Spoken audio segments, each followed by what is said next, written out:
Hello hi welcome to ഇത് നല്ല comedy. ഞാൻ നിങ്ങളുടെ ഹോസ്റ്റ് മിസ്റ്റർ ദിഗംബരൻ. നിങ്ങളിപ്പോൾ കേട്ടുകൊണ്ടിരിക്കുന്നത് ഞങ്ങളുടെ മലയാളം പോഡ്കാസ്റ്റാണ്.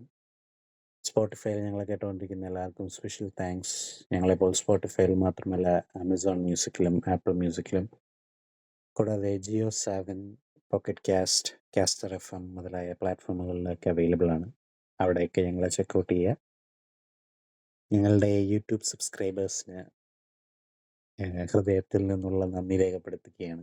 ഞങ്ങളിപ്പോൾ 99 സബ്സ്ക്രൈബേഴ്സ് എത്തി നിൽക്കുകയാണ്. ഒരാൾ കൂടി വന്നു കഴിഞ്ഞാൽ നമ്മളുടെ 100 സബ്സ്ക്രൈബേഴ്സ് എന്നുള്ള ടാർഗറ്റ് നമ്മൾ ക്രോസ് ചെയ്യും. അപ്പോൾ ഇത്രയും നാൾ ഞങ്ങളെ സപ്പോർട്ട് ചെയ്ത ഞങ്ങളുടെ എല്ലാ സബ്സ്ക്രൈബേഴ്സിനും ഇത് നല്ല കൊമേഡി ടീമിൻ്റെ ഭാഗമായി ഞാൻ നന്ദി രേഖപ്പെടുത്തുകയാണ്. സബ്സ്ക്രൈബ് ചെയ്യാതെ കാണുന്ന പ്രിയ സുഹൃത്തുക്കളോട് എന്തായാലും നിങ്ങൾ കാണുന്നുണ്ട്, പിന്നെ സബ്സ്ക്രൈബ് ബട്ടൺ കൂടി ഒന്ന് അമർത്തുകയാണെങ്കിൽ നന്നായിരിക്കും. ഞങ്ങൾക്കൊരു മോട്ടിവേഷൻ ആയിരിക്കും വീണ്ടും വീഡിയോസൊക്കെ ചെയ്യാനും കൂടുതൽ ഇമ്പ്രൂവ് ചെയ്യാനും ഒക്കെ. ഇപ്പം ഞങ്ങളുടെ ആദ്യത്തെ വീഡിയോകളൊക്കെ എടുത്തു നോക്കിയാൽ കഴിഞ്ഞാൽ കാണാം, പ്രത്യേകിച്ച് വലിയ ചുമ്മാ ഇങ്ങനെ ഒരു പ്രത്യേക എഡിറ്റിങ്ങോ അങ്ങനത്തെ കാര്യങ്ങളോ ഒന്നും ചെയ്യാതെ വെറുതെ അങ്ങനെ ഇരിക്കുന്ന ഒരു ഇതാണ്. പക്ഷെ ഞങ്ങളിങ്ങനെ ഓരോ എപ്പിസോഡുകൾ ചെയ്യുന്തോറും ഞങ്ങൾ ഇമ്പ്രൂവ് ചെയ്യാൻ ശ്രമിക്കുന്നത് ഞങ്ങളുടെ സബ്സ്ക്രൈബേഴ്സിനെ ഓർത്തുകൊണ്ടാണ്. അവർക്ക് വേണ്ടിയിട്ടാണ് ഇൻട്രസ്റ്റിംഗ് ആയിട്ടുള്ള കാര്യങ്ങൾ എപ്പിസോഡുകൾ ചെയ്യണം. ചെയ്യുന്ന എപ്പിസോഡുകളിലാണെങ്കിലും കുറച്ചുകൂടെ ക്വാളിറ്റി കൊണ്ടുവരാൻ ശ്രമിക്കണം. അങ്ങനെയൊക്കെ ഞങ്ങൾക്ക് തോന്നലുണ്ടാക്കുന്നത് ഞങ്ങളുടെ സബ്സ്ക്രൈബ് ചെയ്തിട്ടുള്ളവരെ കണ്ടിട്ടാണ്.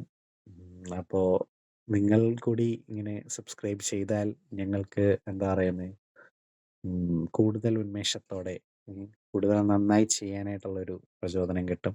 കുറച്ചുകൂടെ നല്ല എക്യുപ്മെൻ്റ് ഒക്കെ വാങ്ങിച്ച് ഒരു പ്രോപ്പർ സ്റ്റുഡിയോയിലൊക്കെ ആയിട്ട് അതിന് എന്തുമാത്രം പോസിബിലിറ്റീസ് ഉണ്ടെന്നറിയില്ല. കാര്യം ഞങ്ങളുടെ ടീംമേറ്റ്സ് പലരും പല സ്ഥലത്തായതുകൊണ്ട് ഇങ്ങനെ ചിതറിക്കിടക്കുകയായതുകൊണ്ട് അറിയില്ല. ബട്ട് കുറച്ച് സുഹൃത്തുക്കൾക്കിടയിലുള്ള ഒരു കോൺവെർസേഷൻ എന്ന രീതിയിൽ ഒരു ഫൺ ആയിട്ടുള്ള ഒരു ഒരു അങ്ങനത്തെ ഒരു എലമെൻറ്റിൽ കൊണ്ടുവരുന്ന ഒരു ശൈലിയാണ് നമ്മുടേത്. അങ്ങനെ ഭയങ്കര പ്രൊഫഷണൽ ആയിട്ടുള്ള സാധനമൊന്നുമല്ല. പക്ഷേ ഇത് കേൾക്കാനും ആളുകളുണ്ട് എന്ന് ഞങ്ങൾക്ക് മനസ്സിലാവുന്നതുകൊണ്ടാണ് ഇപ്പോഴും ഞങ്ങളത് കണ്ടിന്യൂ ചെയ്യുന്നത്. അപ്പം നിങ്ങൾ സബ്സ്ക്രൈബ് ചെയ്യണമെന്ന് ഞാൻ ആവശ്യപ്പെടുകയാണ്, അപേക്ഷിക്കുകയാണ്. പിന്നെ ഞങ്ങളുടെ സോഷ്യൽ മീഡിയ പ്ലാറ്റ്ഫോമുകളെ പേജുകളുണ്ട്. അപ്പോൾ അവിടെയൊക്കെ നിങ്ങൾക്ക് ഞങ്ങളുടെ എന്തെങ്കിലുമൊക്കെ അപ്ഡേറ്റ്സ് ഒക്കെ ഉണ്ടെങ്കിലൊക്കെ അവിടെയൊക്കെ ഇങ്ങനെ ഇടാറുണ്ട്. അപ്പോൾ അവിടെയൊക്കെ നിങ്ങൾക്ക് ഞങ്ങളെ ഫോളോ ചെയ്യാം. ഇൻസ്റ്റാഗ്രാം, ട്വിറ്റർ, ഫേസ്ബുക്ക് അങ്ങനെയൊക്കെ. അവിടെയും എന്തെങ്കിലുമൊക്കെ യുണീക്കായിട്ടുള്ള ഓരോ പ്ലാറ്റ്ഫോമിനനുസരിച്ച് യുണീക്കായിട്ടുള്ള എന്തെങ്കിലുമൊക്കെ കണ്ടൻറ്റ് ഉണ്ടാക്കണം എന്നൊക്കെ ഇങ്ങനെ മനസ്സിലുണ്ട്. ബട്ട് ഈ യൂട്യൂബിൽ തന്നെ അല്ലെങ്കിൽ സ്പോട്ടിഫൈയിലേക്ക് തന്നെ കണ്ടൻറ്റ് ഉണ്ടാക്കുന്നത് തന്നെ മനുഷ്യൻ്റെ ഒരു വിധത്തിലാണെന്ന് പറയുന്ന പോലെ മറ്റേതിൻ്റെ കാര്യം എന്തോരം പ്രായോഗികമാകുമെന്നുള്ളത് എനിക്കറിയില്ല. ബട്ട് അങ്ങനെയൊക്കെ പ്ലാനുകളൊക്കെ ഉണ്ട്. അപ്പം നിങ്ങളുടെ വിലയേറിയ സപ്പോർട്ടൊക്കെ ഉണ്ടെങ്കിലാണ് അതൊക്കെ ചെയ്യാനായിട്ട് തോന്നുള്ളൂ. അപ്പോൾ അത് ചെയ്യുക. അപ്പം ഇത്രയും പറഞ്ഞുകൊണ്ട് ഇന്നത്തെ എപ്പിസോഡിലേക്ക് കടക്കാം. അപ്പം ഇന്ന് ഞാൻ ഒറ്റയ്ക്കാണ് വന്നിരിക്കുന്നത്. So this is Digambaran solo സ്പെഷ്യലാണ്. ഇതിനു മുമ്പ് ഞാൻ ഒരെണ്ണം ചെയ്തിട്ടുണ്ടായിരുന്നു. അത് കൽക്കിയുടെ സമയത്തായിരുന്നു. കുറച്ച് അത് അപ്ലോഡ് ചെയ്ത സമയം കറക്റ്റായിരുന്നോ എന്ന് ചോദിച്ചു കഴിഞ്ഞാൽ കൽക്കി റിലീസാവാനായിട്ട് ഏതാണ്ട് 2 ദിവസം ഏതാണ്ട് ബാക്കിയുള്ളപ്പോഴാണ് അതിൻ്റെ തിയറി എക്സ്പെക്റ്റേഷൻ വീഡിയോ ഒക്കെ ഇടുന്നത്. അതൊക്കെ 1 മാസം മുമ്പ് അല്ലെങ്കിൽ ഒരാഴ്ച മുമ്പൊക്കെയെങ്കിലും മിനിമം ഇടേണ്ട സാധനമാണ്. ബട്ട് പെട്ടെന്ന് അങ്ങനെ ഒന്ന് ട്രൈ ചെയ്ത് നോക്കാം എന്നുള്ളൊരു തോന്നൽ വരികയും അങ്ങനെ അത് ഇടുകയും ചെയ്തു. അപ്പോൾ അതിന് നിങ്ങൾ സപ്പോർട്ട് ചെയ്തു, താങ്ക് യു. അതിലും കൂടുതൽ ഞങ്ങളുടെ കൽക്കി സ്പോയിലർ ടോക്ക് കാണാനായിട്ട് ഒരുപാട് ആളുകൾ വന്നു. അപ്പോൾ നിങ്ങൾ കൽക്കി കണ്ടിട്ടുള്ളവരുണ്ടെങ്കിൽ വേണമെങ്കിൽ എൻ്റെ എക്സ്പെക്റ്റേഷൻസും ഇതൊക്കെ ഞാൻ യൂട്യൂബിൽ ഇട്ടിട്ടുണ്ട്. അപ്പോൾ അതൊന്ന് കണ്ടു നോക്കുക. എന്തുമാത്രം കറക്റ്റായിട്ട് വന്നു, എന്തെല്ലാം ദുരന്തങ്ങളാണ് പറഞ്ഞത് എന്നുള്ളതൊക്കെ അതിൻ്റെ അകത്ത് കാണാൻ പറ്റും. അപ്പം ഇത്തവണ അങ്ങനത്തെ ഒരു വീഡിയോ ആയിട്ട് ഒരു സോളോ എപ്പിസോഡ് വരണം എന്ന് എനിക്കുണ്ട്. പക്ഷെ ഇത്തവണ പടം റിലീസാവുന്നതിന് ഒരാഴ്ച മുമ്പ് ഇടാം എന്നുള്ള ഒരു ഐഡിയയിലാണ്. ആക്ച്വലി ഇപ്പൊ 2 ആഴ്ച എന്തോ ബാക്കിയുണ്ടെന്ന് തോന്നുന്നു. ഗോട്ടിന്റെ കാര്യമാണ് ഞാൻ പറഞ്ഞു വരുന്നത്. അപ്പം ഗോട്ടിനെ കുറിച്ച് കുറച്ച് തിയറിയും കാര്യങ്ങളൊക്കെ ആയിട്ട്, കാര്യം അങ്ങനത്തെ പടങ്ങൾ വേണം എങ്കിലേ നമുക്ക് ആ ഒരു തിയറി ഒക്കെ ഇടാനും മാത്രമൊക്കെ എന്തെങ്കിലുമൊക്കെ ഉള്ള സാധനം വേണമല്ലോ. അപ്പൊ അത് അങ്ങനത്തെ ഐറ്റം എന്താണേലും ഗോട്ടിന് വേണ്ടി ഒരെണ്ണം ചെയ്യുന്നുണ്ട്. അത് വരുമ്പോഴത്തേക്കും അത് ചെക്കൗട്ട് ചെയ്യുക. പക്ഷെ ഇന്ന് ഞാൻ സംസാരിക്കാൻ പോകുന്നത് മനോരഥങ്ങൾ എന്ന് പറഞ്ഞ ഒരു ആന്തോളജി സീരീസിനെ കുറിച്ചാണ്. മനോരഥങ്ങൾ അഥവാ മൈൻഡ്സ്കേപ്പ്. അപ്പോൾ മൈൻഡ്സ്കേപ്സ് ചെയ്യാനായിട്ട് ഇരുന്നപ്പോഴത്തേക്ക് ഞാൻ സത്യം പറഞ്ഞു കഴിഞ്ഞാൽ എൻ്റെ ഇത് നല്ല കൊമേഡി ടീമിലുള്ള ആരെങ്കിലും ഒരാളും കൂടെ വേണം, എങ്കിലേ ഉള്ളൂ അതിനൊരു വൈബ്രൻ്റ് ആയിട്ടുള്ളൊരു ഫ്ലേവർ ഉണ്ടാവുള്ളൂ. പക്ഷേ അവരൊക്കെ ഇത് കണ്ടിട്ടുണ്ടാവുമോ എന്നുള്ളത് ഇനി അത് കണ്ട് വന്നിട്ട് പിന്നെ ഇരുന്ന് ചെയ്യുമ്പോഴത്തേക്കും വേണമെങ്കിൽ അങ്ങനെ ഒരു എപ്പിസോഡ് ചെയ്യാം. ഞാനിപ്പോൾ ഇത് കണ്ടിട്ട് ഫ്രഷ് ആയിട്ടിരുന്ന് കഴിഞ്ഞപ്പോൾ ഇതിനെക്കുറിച്ച് സംസാരിക്കണം എന്ന് എനിക്ക് തോന്നി. അതുകൊണ്ടാണ് ഞാനൊരു സോളോ എപ്പിസോഡായിട്ട് വരുന്നത്. ബട്ട് നിങ്ങൾ കമൻറ്റ് ചെയ്യുക കേട്ടിട്ട്. മറ്റൊരാളും കൂടെ ഉണ്ടെങ്കിൽ വേണമെങ്കിൽ ഒരു ഒരു പാർട്ട് 2 ആയിട്ട് വേണമെങ്കിൽ ചെയ്യാം. അവരെ കുറച്ചുകൂടെ കൂടുതൽ സംസാരിക്കാൻ വിടാം അതിൻ്റെ അകത്ത്. അതാകുമ്പോൾ എനിക്കങ്ങനെ ചെയ്യണമെന്ന് തോന്നുന്നു. കാര്യം അവരുടെയും കൂടെ അഭിപ്രായം അറിയുമ്പോഴത്തേക്കും കുറച്ചുകൂടെ ഒരു വൈബ്രൻ്റ് ആയിരിക്കും എന്നുള്ളൊരു ഫീലുണ്ട്. ബട്ട് ഇതിപ്പോൾ തൽക്കാലത്തേക്ക് ഞാൻ ഒറ്റയ്ക്ക് എന്തായിരുന്നാലും ഒരെണ്ണം ചെയ്യുകയാണ്. എൻ്റെ അഭിപ്രായങ്ങൾ അപ്പം നിങ്ങൾ കമൻറ്റിൽ രേഖപ്പെടുത്തുക. അങ്ങനെ ഒരു വീണ്ടും ഒരെണ്ണം കൂടെ ചെയ്യണോ, മറ്റുള്ളവരുടെ ഒപ്പീനിയൻസ് കൂടെ എടുത്തിട്ടുള്ളൊരു ഇത് ചെയ്യണോ എന്നുള്ള, മാക്സിമം നമ്മൾ എന്തുമാത്രം മിൽക്ക് ചെയ്യാൻ പറ്റുമോ എന്നുള്ളതാണല്ലോ. അപ്പം എന്താണെങ്കിലും നിങ്ങൾ പറയുക, കമൻറ്റ് ചെയ്യുക. അപ്പം പിന്നെ കൂടാതെ നിങ്ങളുടെ ഫേവറേറ്റ് ഏതാണെന്നും പറയുക ഈ 9 പടങ്ങളിൽ. അപ്പം എനിക്ക് ആദ്യം നവരസയാണ് ഓർമ്മ വന്നത്. നമ്മുടെ മണിരത്നം, GVM അടക്കമുള്ള സംവിധായകരെല്ലാം കൂടെ ഒരു 9 ചിത്രങ്ങൾ തമിഴിൽ നവരസ എന്ന പേരിൽ ഉണ്ടായിരുന്നു. നമ്മുടെ ഗൗതം മേനോൻ്റെ ഗിറ്റാർ കമ്പിമേൽ നിன்று എന്ന് പറഞ്ഞിട്ടുള്ള സാധനമൊക്കെ അതിൻ്റെ അകത്താണ്. അപ്പോൾ അതിൻ്റെ ഓർമ്മ എനിക്ക് പെട്ടെന്ന് വന്നു ഈ മനോരഥങ്ങൾ. കാരണം ഇതിൽ 9 പടം. അപ്പോൾ ഇതൊരു നവരസം എന്നുള്ള രീതിയിൽ മലയാളം, തമിഴ്, തെലുങ്ക്, കന്നഡ, ഹിന്ദി, അങ്ങനെ ഒരു പാൻ ഇന്ത്യൻ. തെലുങ്കില്ല. തെലുങ്കുണ്ട്.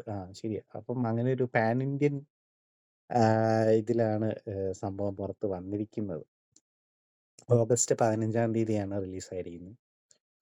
അപ്പോൾ ZEE5-ലാണ് അവൈലബിൾ ആയിട്ടുള്ളത്. അപ്പം നിങ്ങൾ കണ്ടിട്ടില്ലാത്തവർ പോയി ചെക്കൗട്ട് ചെയ്യുക. നമ്മുടെ മലയാളത്തിൻ്റെ സ്വന്തം MT വാസുദേവൻ നായർ സാർ എഴുതിയ 9 ഷോർട്ട് സ്റ്റോറികളുടെ ഒരു സമഗ്ര സങ്കലനമാണ് മനോരഥങ്ങൾ. MT എന്ന് പറയുമ്പോൾ അറിയാം, ആ 2 അക്ഷരങ്ങളിൽ ഉണ്ട് മലയാളത്തിൻ്റെ എന്താ പറയുന്നത്, നമ്മുടെ സാഹിത്യ ലോകത്തെ വളരെ വിലമതിക്കാനാവാത്ത ഒരു വ്യക്തിത്വമാണ് MT. അദ്ദേഹത്തിൻ്റെ രണ്ടാം മൂഴം എൻ്റെ ഭയങ്കര ഫേവറേറ്റ് ആയിട്ടുള്ളൊരു വർക്കാണ്. ഞങ്ങൾക്ക് ഞാനും UDC കുമാരിയും ഡിഗ്രി പഠിച്ചുകൊണ്ടിരിക്കുന്ന സമയത്ത് ഞങ്ങൾക്ക് റാങ്ക് കിട്ടിക്കഴിഞ്ഞപ്പോഴത്തേക്കും ഞങ്ങൾക്കൊരു ഞങ്ങളുടെ ഡിപ്പാർട്ട്മെൻറ്റിലെ HOD ഒക്കെ കൂടെ ചേർന്നിട്ട് ഞങ്ങൾക്ക് ഒരു ബുക്ക് തരുന്നുണ്ടെന്ന് പറഞ്ഞായിരുന്നു, അവരുടെ ഒരു ഗിഫ്റ്റായിട്ട്. അപ്പം ഞാൻ ഇങ്ങനെ രണ്ടാം മൂഴം ആ സമയത്ത് വാങ്ങിക്കണം എന്ന് വിചാരിച്ചുകൊണ്ടിരിക്കുന്ന സമയം. അപ്പം ഞാൻ ഓർത്തു രണ്ടാം മൂഴമൊക്കെ ആയിരിക്കും. പക്ഷെ കിട്ടിയത് വേറൊരു സാധനമായിരുന്നു. അരുന്ധതി റോയുടെ ഒരു ഐറ്റം ആയിരുന്നു. എനിവേസ് അപ്പം ഞാൻ അവരോട് പറഞ്ഞു, ഈ ബുക്ക് തരുന്നതിന് നേരത്തിന് നിങ്ങൾക്ക് ആ രണ്ടാം മൂഴം വാങ്ങിച്ച് തന്നിരുന്നെങ്കിൽ എനിക്ക് അത്ര സന്തോഷമായത് എന്ന് പറഞ്ഞു. കാര്യം അതെന്തോ മിനിസ്ട്രി ഓഫ് അറ്റ്മോസ് ഹാപ്പിനെസ് ആണെന്ന് തോന്നുന്നു, അങ്ങനെ എന്തോ സാധനമാണ് തന്നത് ഇതിന്. അതിന് അത്ര അത് അവിടെ കൊണ്ടുവച്ചിട്ട് എല്ലാം ഉള്ള, അല്ലാണ്ട് ഞാൻ കുറച്ചെന്തോ വായിച്ചു, പക്ഷെ അങ്ങോട്ട് വായിക്കാൻ തോന്നിയില്ല. എന്തോ പുള്ളിക്കാരിയുടെ ഒരു ബെസ്റ്റ് വർക്കിൽ ഉൾപ്പെടുന്ന ഒരു സാധനമാണോ അതെന്ന് ചോദിച്ചു കഴിഞ്ഞാൽ അറിയില്ല. ബട്ട് സ്റ്റിൽ എനിവേസ് അത് വേറൊരു ടോപ്പിക്ക്. അപ്പോൾ പറഞ്ഞു വന്നതെന്താണെന്ന് വെച്ച് കഴിഞ്ഞാൽ MT എന്ന് പറയുന്നത് എനിക്ക് അത്രയധികം പ്രിയപ്പെട്ട ഒരാളാണ്. ആ ഒരു എന്താ പറയുന്നത്, രണ്ടാം മൂഴം വായിച്ചു കഴിഞ്ഞപ്പോൾ ഉണ്ടല്ലോ, നമുക്ക് അങ്ങോട്ട് ആ മനുഷ്യനോടുള്ള ആ ഒരു സ്നേഹം അങ്ങോട്ട് ഭയങ്കരമായിട്ട് അങ്ങ് കൂടും. അമ്മാതിരി എഴുത്തല്ലേ എഴുതിയിരിക്കുന്നെ. എന്തൊരു ഭയങ്കര ഇൻസ്പിറേഷൻ ആയിട്ടുള്ളൊരു വ്യക്തിത്വമാണ് പുള്ളി. അപ്പൊ അദ്ദേഹത്തിന്റെ 9 കഥകൾ, ഒരു ഷോർട്ട് സ്റ്റോറി, എല്ലാം കൂടെ കളക്ട് ചെയ്തിട്ട് ഏഹ്, ഒരു ആന്തോളജി വരിക എന്ന് പറയുമ്പം ഭയങ്കര ഇൻട്രസ്റ്റിംഗ് ആണ്. അതില് ഇൻട്രസ്റ്റ് കൂടാനായിട്ട് മറ്റൊരു പേരും കൂടെ കാരണമുണ്ട്. നമ്മുടെ സ്വന്തം കമൽ ഹാസൻ, അണ്ടവർ.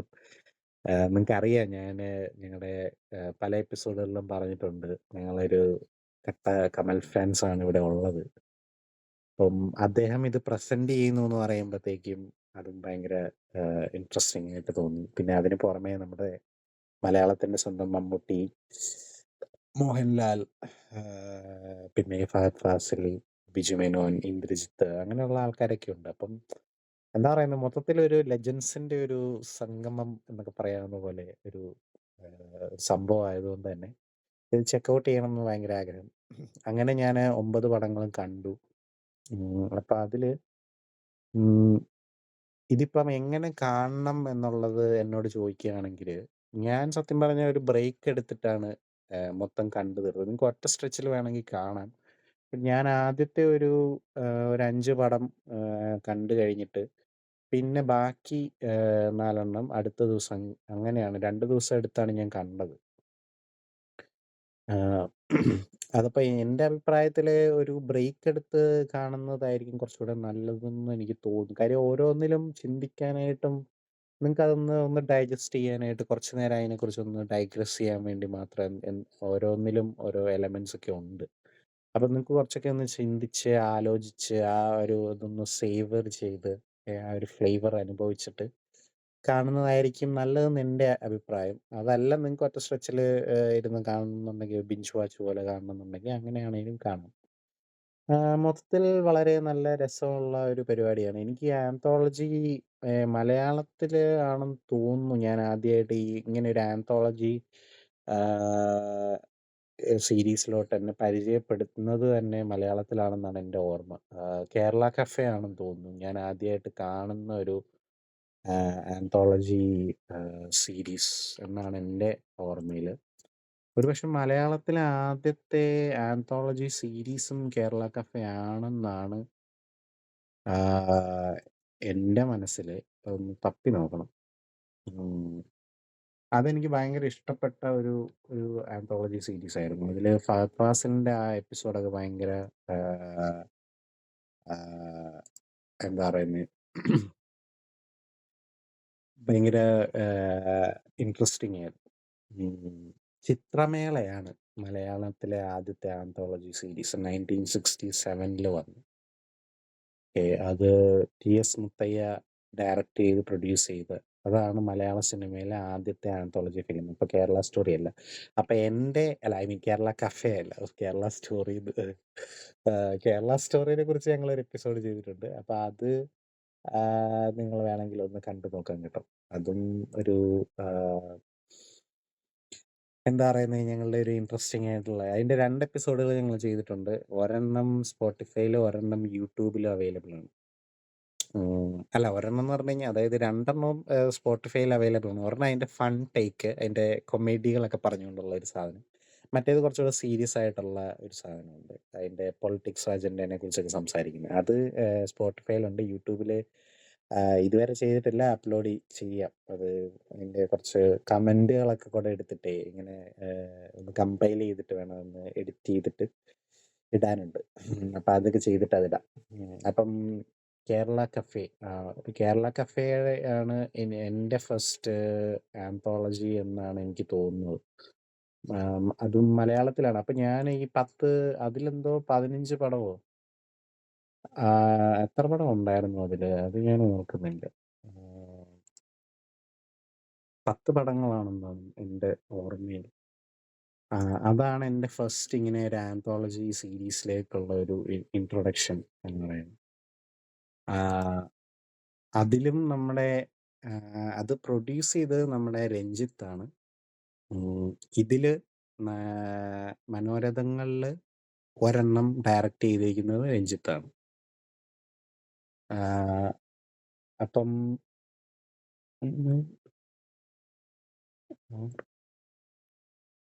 11 പടങ്ങളാണ് അതിൻ്റെ അകത്തുണ്ടായിരുന്നത്.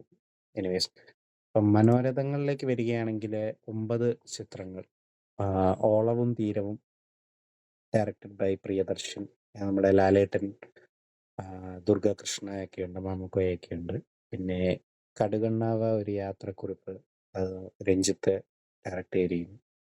കാഴ്ച ശ്യാമപ്രസാദിൻ്റെ പടം. പിന്നെ ശിലാലിഖിതം വീണ്ടും പ്രിയദർശൻ തന്നെ. പിന്നെ വിൽപ്പന അശ്വതി വി നായർ, അത് എം ടി വാസുദേവൻ നായരുടെ മകളാണെന്നാണ് എൻ്റെ അറിവ്.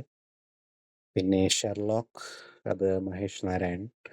സ്വർഗം തുറക്കുന്ന സമയം ബൈ ജയരാജ്. അഭയം തേടി വീണ്ടും സന്തോഷ് ശിവൻ. പിന്നെ കടൽക്കാറ്റ് രതീഷ് അമ്പാട്ടിൻ്റെ. അങ്ങനെ 9 ചിത്രങ്ങളാണ് ഉള്ളത്. അപ്പോൾ ഇതിൻ്റെ ട്രെയിലർ റിലീസ് ചെയ്തത് 15 ജൂലൈ 2024 എം ടി വാസുദേവൻ നായരുടെ അദ്ദേഹത്തിൻ്റെ ബർത്ത്ഡേയുടെ അനുബന്ധിച്ച്.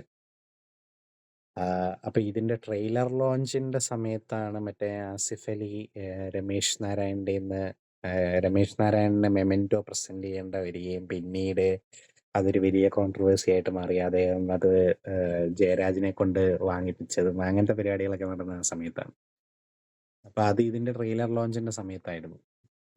എനിവേസ്, അപ്പോൾ ഇതിൽ നമ്മൾ തുടങ്ങുന്നത് തന്നെ നമ്മുടെ കമൽഹാസൻ സാറാണല്ലോ വന്നിട്ട് ഓരോ എപ്പിസോഡുകൾക്ക് മുമ്പ്. അത് അദ്ദേഹം പ്രസൻറ്റ് ചെയ്യുന്നു എന്നുള്ളത് എനിക്ക് അദ്ദേഹത്തിൻ്റെ ശൈലിയും സംസാരമൊക്കെ ഭയങ്കര ഇഷ്ടമാണ്. അപ്പോൾ അദ്ദേഹം മലയാളം പറയുന്നത് കേൾക്കാനായിട്ടൊരു പ്രത്യേക രസമുണ്ട്. കാര്യം അത് പൂർണ്ണമായ ഒരു മലയാളിയെ പോലെ നമ്മളൊക്കെ എന്താ പറയുന്നത്, അദ്ദേഹത്തിന് കുറേ മലയാള സിനിമയിലൂടെ തുടങ്ങി ഒരുപാട് മലയാള ചിത്രങ്ങളിൽ അഭിനയിച്ചിട്ടുള്ളത് കൊണ്ട് തന്നെ ഞാനും ഒരു മലയാളിയാണ് എന്ന് അദ്ദേഹം പറയാറുണ്ട്. കാര്യം അദ്ദേഹത്തിൻ്റെ തുടക്കവും അദ്ദേഹത്തിൻ്റെ സിനിമയിലേക്കുള്ള വരവൊക്കെ നമ്മുടെ പടങ്ങളിലൊക്കെ കൂടെയൊക്കെ ആയതുകൊണ്ട്. അതിനു മുമ്പ് അദ്ദേഹം ബാലതാരമായിട്ട് അഭിനയിച്ചിട്ടുണ്ട്. അതിന് പ്രസിഡന്റിൻ്റെ അവാർഡും കിട്ടിയിട്ടുണ്ട്. ബട്ട് അദ്ദേഹം അങ്ങനെ പറയുന്നതുകൊണ്ട് തന്നെ അദ്ദേഹത്തിൻ്റെ ആ മലയാളം കേൾക്കാനായിട്ടൊരു രസമുണ്ട്. ഒരു തമിഴ് കലർന്ന മലയാളമാണ്. ഓബിയസ്ലി അദ്ദേഹം തമിഴനായതുകൊണ്ട് തമിഴ് കലർന്ന മലയാളമാണ്. പക്ഷെ എന്നാലും ഒരു പ്രത്യേക രസമാണത് കേൾക്കാനായിട്ട്. അപ്പോൾ അദ്ദേഹം ഇത് അവതരിപ്പിക്കുമ്പോഴത്തേക്ക് ഒരു പ്രത്യേക ഇതുണ്ട്. ഞാൻ ഇതിൻ്റെ തമിഴ് ഓഡിയോ വെച്ച് നോക്കി കഴിഞ്ഞപ്പോഴത്തേക്ക് അതിൽ മറ്റാരോ ആണ് ഡബ് ചെയ്തിരിക്കുന്നത്. അത് എനിക്ക് ഭയങ്കര സ്ട്രേഞ്ച് ആയിട്ട് തോന്നി. പക്ഷേ അത് സമയം ഉണ്ടായിരിക്കുകയില്ല, അദ്ദേഹം മലയാളം മാത്രം ഡബ് ചെയ്തിട്ട് പോയി കാണും. പക്ഷെ തമിഴ് വേറെ ആരെയാണ് ചെയ്തിരിക്കുന്നതെന്ന് തോന്നുന്നു. കാര്യം അദ്ദേഹത്തിൻ്റെ ആ ഒരു ഗംഭീരമായിട്ടുള്ള ഒരു ശബ്ദം കേൾക്കാൻ വേണ്ടിയിട്ടൊന്ന് വെച്ച് നോക്കിയാണ്. എനിവേസ്, അപ്പം ഇതിൽ പലരും പറയുന്ന ഒരു കാര്യമായിട്ട് പറയുന്നത്, അതായത് അദ്ദേഹം തുടക്കത്തിൽ ഞാനിപ്പോൾ ഈ ഏതോ ഒരു മനോരമയാണ് എന്തിൻ്റെ ഒരെണ്ണത്തിൻ്റെ റിവ്യൂവിൻ്റെ അകത്ത് എന്തോ, അല്ല ഇന്ത്യൻ എക്സ്പ്രസിൻ്റെ ആണോ എന്തോ ഒരെണ്ണത്തിൻ്റെ റിവ്യൂവിൻ്റെ അകത്ത് ഒരാൾ എഴുതിയിട്ടുണ്ടായിരുന്നു. അതായത് കമൽഹാസൻ ഇതിൻ്റെ തുടക്കവും അവസാനവും മാത്രം അവതരിപ്പിച്ചാൽ മതി. അതായത് എപ്പിസോഡ് മനോരഥങ്ങളുടെ ആദ്യത്തെ എപ്പിസോഡ് തുടങ്ങുന്നതിന് അതിലും പിന്നെ എൻഡിങ് വരുന്ന എപ്പിസോഡിലും മാത്രം വന്ന് അദ്ദേഹം പറഞ്ഞിട്ട് പോയാൽ മതിയായിരുന്നു. ഓരോ എപ്പിസോഡിലും ഇദ്ദേഹം ഇങ്ങനെ വരുമ്പോഴത്തേക്ക് ആ ഒരു സ്റ്റോറി ലൈനിൽ നിന്ന് നമ്മളിങ്ങനെ ബ്രേക്ക് ആവുന്നു എന്നുള്ളൊരു തോന്നൽ അത് ഇങ്ങനെ ആ റിവ്യൂ ചെയ്ത ആൾക്ക് കിട്ടി എന്നുള്ള രീതി. അതാ ഞാൻ പറഞ്ഞത്, ഇത് നിങ്ങൾ വാച്ച് ചെയ്യുന്നത് ഇങ്ങനെ മൾട്ടിപ്പിൾ എപ്പിസോഡുകളായിട്ട് അങ്ങനെ തന്നെ കാണുകയാണ്, അടുപ്പിച്ചടുപ്പിച്ച് കാണാതെ ഒരു കുറച്ച് ഗ്യാപ്പ് എടുത്തിട്ട് കാണുവാണെങ്കിൽ ഒരു പക്ഷെ നിങ്ങൾക്ക് ആ ഒരു ഫീല് കിട്ടത്തില്ലായിരിക്കുക. ഈ പറഞ്ഞ ഇതൊരു പോരായ്മയായിട്ട് തോന്നുകയില്ലായിരിക്കും. കാര്യം എനിക്ക് അദ്ദേഹം ഓരോ എപ്പിസോഡിന് മുമ്പും വന്ന് പറയുന്നത് ഭയങ്കര ആപ്റ്റായിട്ട് തോന്നി. എനിക്കതാണ് ഇഷ്ടപ്പെട്ടത്. കാര്യം തുടക്കത്തിലും അവസാനം വന്ന് പറഞ്ഞു പോകുന്നതിലും ഇങ്ങനെയാണ് ഈ വരാൻ പോകുന്ന കഥയുടെ, അതായത് ഇതിൻ്റെ ഒരു അടുത്ത് നിങ്ങൾ കാണാൻ പോകുന്ന ഇന്ന സംഭവമാണ്, ഇന്ന രീതിയിലുള്ള ഒരു പ്രമേയമാണ് ഇതിൻ്റെ എന്നുള്ള രീതിയിൽ അദ്ദേഹം നമ്മളതിൽ ആ ഒരു കഥയുടെ ലോകത്തേക്ക് കൂട്ടിക്കൊണ്ട് പോകുന്നതായിട്ടാണ് എനിക്ക് തോന്നിയത്. അപ്പോൾ അതുകൊണ്ട് എനിക്കത് ആ രീതിയിലാണ് എനിക്കത് ഭയങ്കര എൻജോയബിൾ ആയിട്ട് തോന്നി. അത് അങ്ങനെ തന്നെ ചെയ്തതാണ് ശരി എന്ന് തന്നെ എനിക്ക് തോന്നി. അപ്പോൾ അത് എനിക്ക് വളരെയധികം ഇഷ്ടപ്പെട്ട ഒരു കാര്യമാണ് കമൽഹാസൻ്റെ ആ ഒരിത്. ആ ഒരു ആംബിയൻസും കാര്യങ്ങളൊക്കെ അദ്ദേഹത്തിൻ്റെ ആ ഒരു എന്താ പറയുന്ന ആ വീട് ന്റെ അകത്ത് ഇങ്ങനെ ഈ ലൈബ്രറി പോലെ ഇങ്ങനെ പുസ്തകങ്ങളൊക്കെ ആയിട്ട് ഇങ്ങനെ നിക്കുന്നത് കാണുമ്പോ അത് ഭയങ്കരമായിട്ട് സ്യൂട്ട് ചെയ്യുന്നുണ്ട്. കാര്യം എന്താന്ന് വെച്ച് കഴിഞ്ഞാല് പുള്ളി ഇപ്പൊ നിങ്ങള് തമിഴില് 'ബിഗ് ബോസ്' ഒക്കെ കണ്ടിട്ടുണ്ടെങ്കില് അതിന്റെ അകത്ത് ഇങ്ങനെ പുള്ളി പുസ്തക പരിന്തുറൈ എന്നൊക്കെ പറഞ്ഞുകൊണ്ട് ഇടയ്ക്കൊരു സെഗ്മെന്റായിട്ട് ഓരോ പുസ്തകം അദ്ദേഹം വായിച്ച പുസ്തകങ്ങളൊക്കെ പരിചയപ്പെടുത്താറുണ്ട്. എം.ടിയുടെ പുസ്തകങ്ങളും അതില് പരിചയപ്പെടുത്തിയിട്ടുണ്ടെന്നാണ് എൻ്റെ ഓർമ്മയില്. അപ്പം അദ്ദേഹം വരുന്നത് തന്നെ മലയാളത്തില് 'കന്യാകുമാരി' എന്ന് പറയുന്ന ഒരു സിനിമയിലൂടെയാണ്. അത് എം.ടിയുടെ കഥയാണ്. അപ്പം ആഹ്, ആ ഒരു പേഴ്സണൽ കണക്ഷനും ഉണ്ട്. അപ്പൊ എന്തുകൊണ്ടും ഒരു എന്താ പറയുന്നെ ഒരു ഒരു ഗുരുപൂജ, ഒരു ട്രിബ്യൂട്ടൊക്കെ പോലെ നമുക്കങ്ങനെ ഫീലെയ്യും. അദ്ദേഹം ഇങ്ങനെ ഇരുന്ന് സംസാരിക്കുന്നത് കാണുമ്പത്തേക്കും. അപ്പൊ അതെനിക്ക് ഭയങ്കര ആപ്റ്റായിട്ട് തോന്നി. അദ്ദേഹം പ്രസന്റ് ചെയ്തത് എനിക്ക് വളരെയധികം ഇഷ്ടപ്പെട്ടു. എനിക്ക് എൻ്റെ ഒരു നമ്പർ 1 പോസിറ്റീവായിട്ട് ഞാൻ പറയാനായിട്ട് എനിക്ക് തോന്നിയത് അതാണ്. അപ്പൊ ആദ്യമേ തന്നെ ഓളവും തീരവും എന്ന് പറഞ്ഞ ഇതിലൂടെയാണ് തുടങ്ങിയത്. ഉം. അത് തന്നെ നമ്മുടെ സ്വന്തം ലാലേട്ടൻ ആൻഡ് ദുർഗ കൃഷ്ണ, പ്രിയദർശൻ സംവിധാനം ചെയ്തത്. ബ്ലാക്ക് ആൻഡ് വൈറ്റ് ഇതിലാണ് ഫുള്ളായിട്ട്. ആകപ്പാടെ കളറായിട്ട് വരുന്ന ഒരു സാധനമുണ്ട്. ഒരു ഒബ്ജക്റ്റ് മാത്രം അത് കളറായിട്ട് വരുന്നുണ്ട്. ബാക്കി കംപ്ലീറ്റ്ലി ബ്ലാക്ക് ആൻഡ് വൈറ്റ് ആണ്. ആഹ്, പ്രത്യേക ഒരു ഫീലായിരുന്നു കേട്ടോ ലാലേട്ടനെ അങ്ങനെ കാണാനും.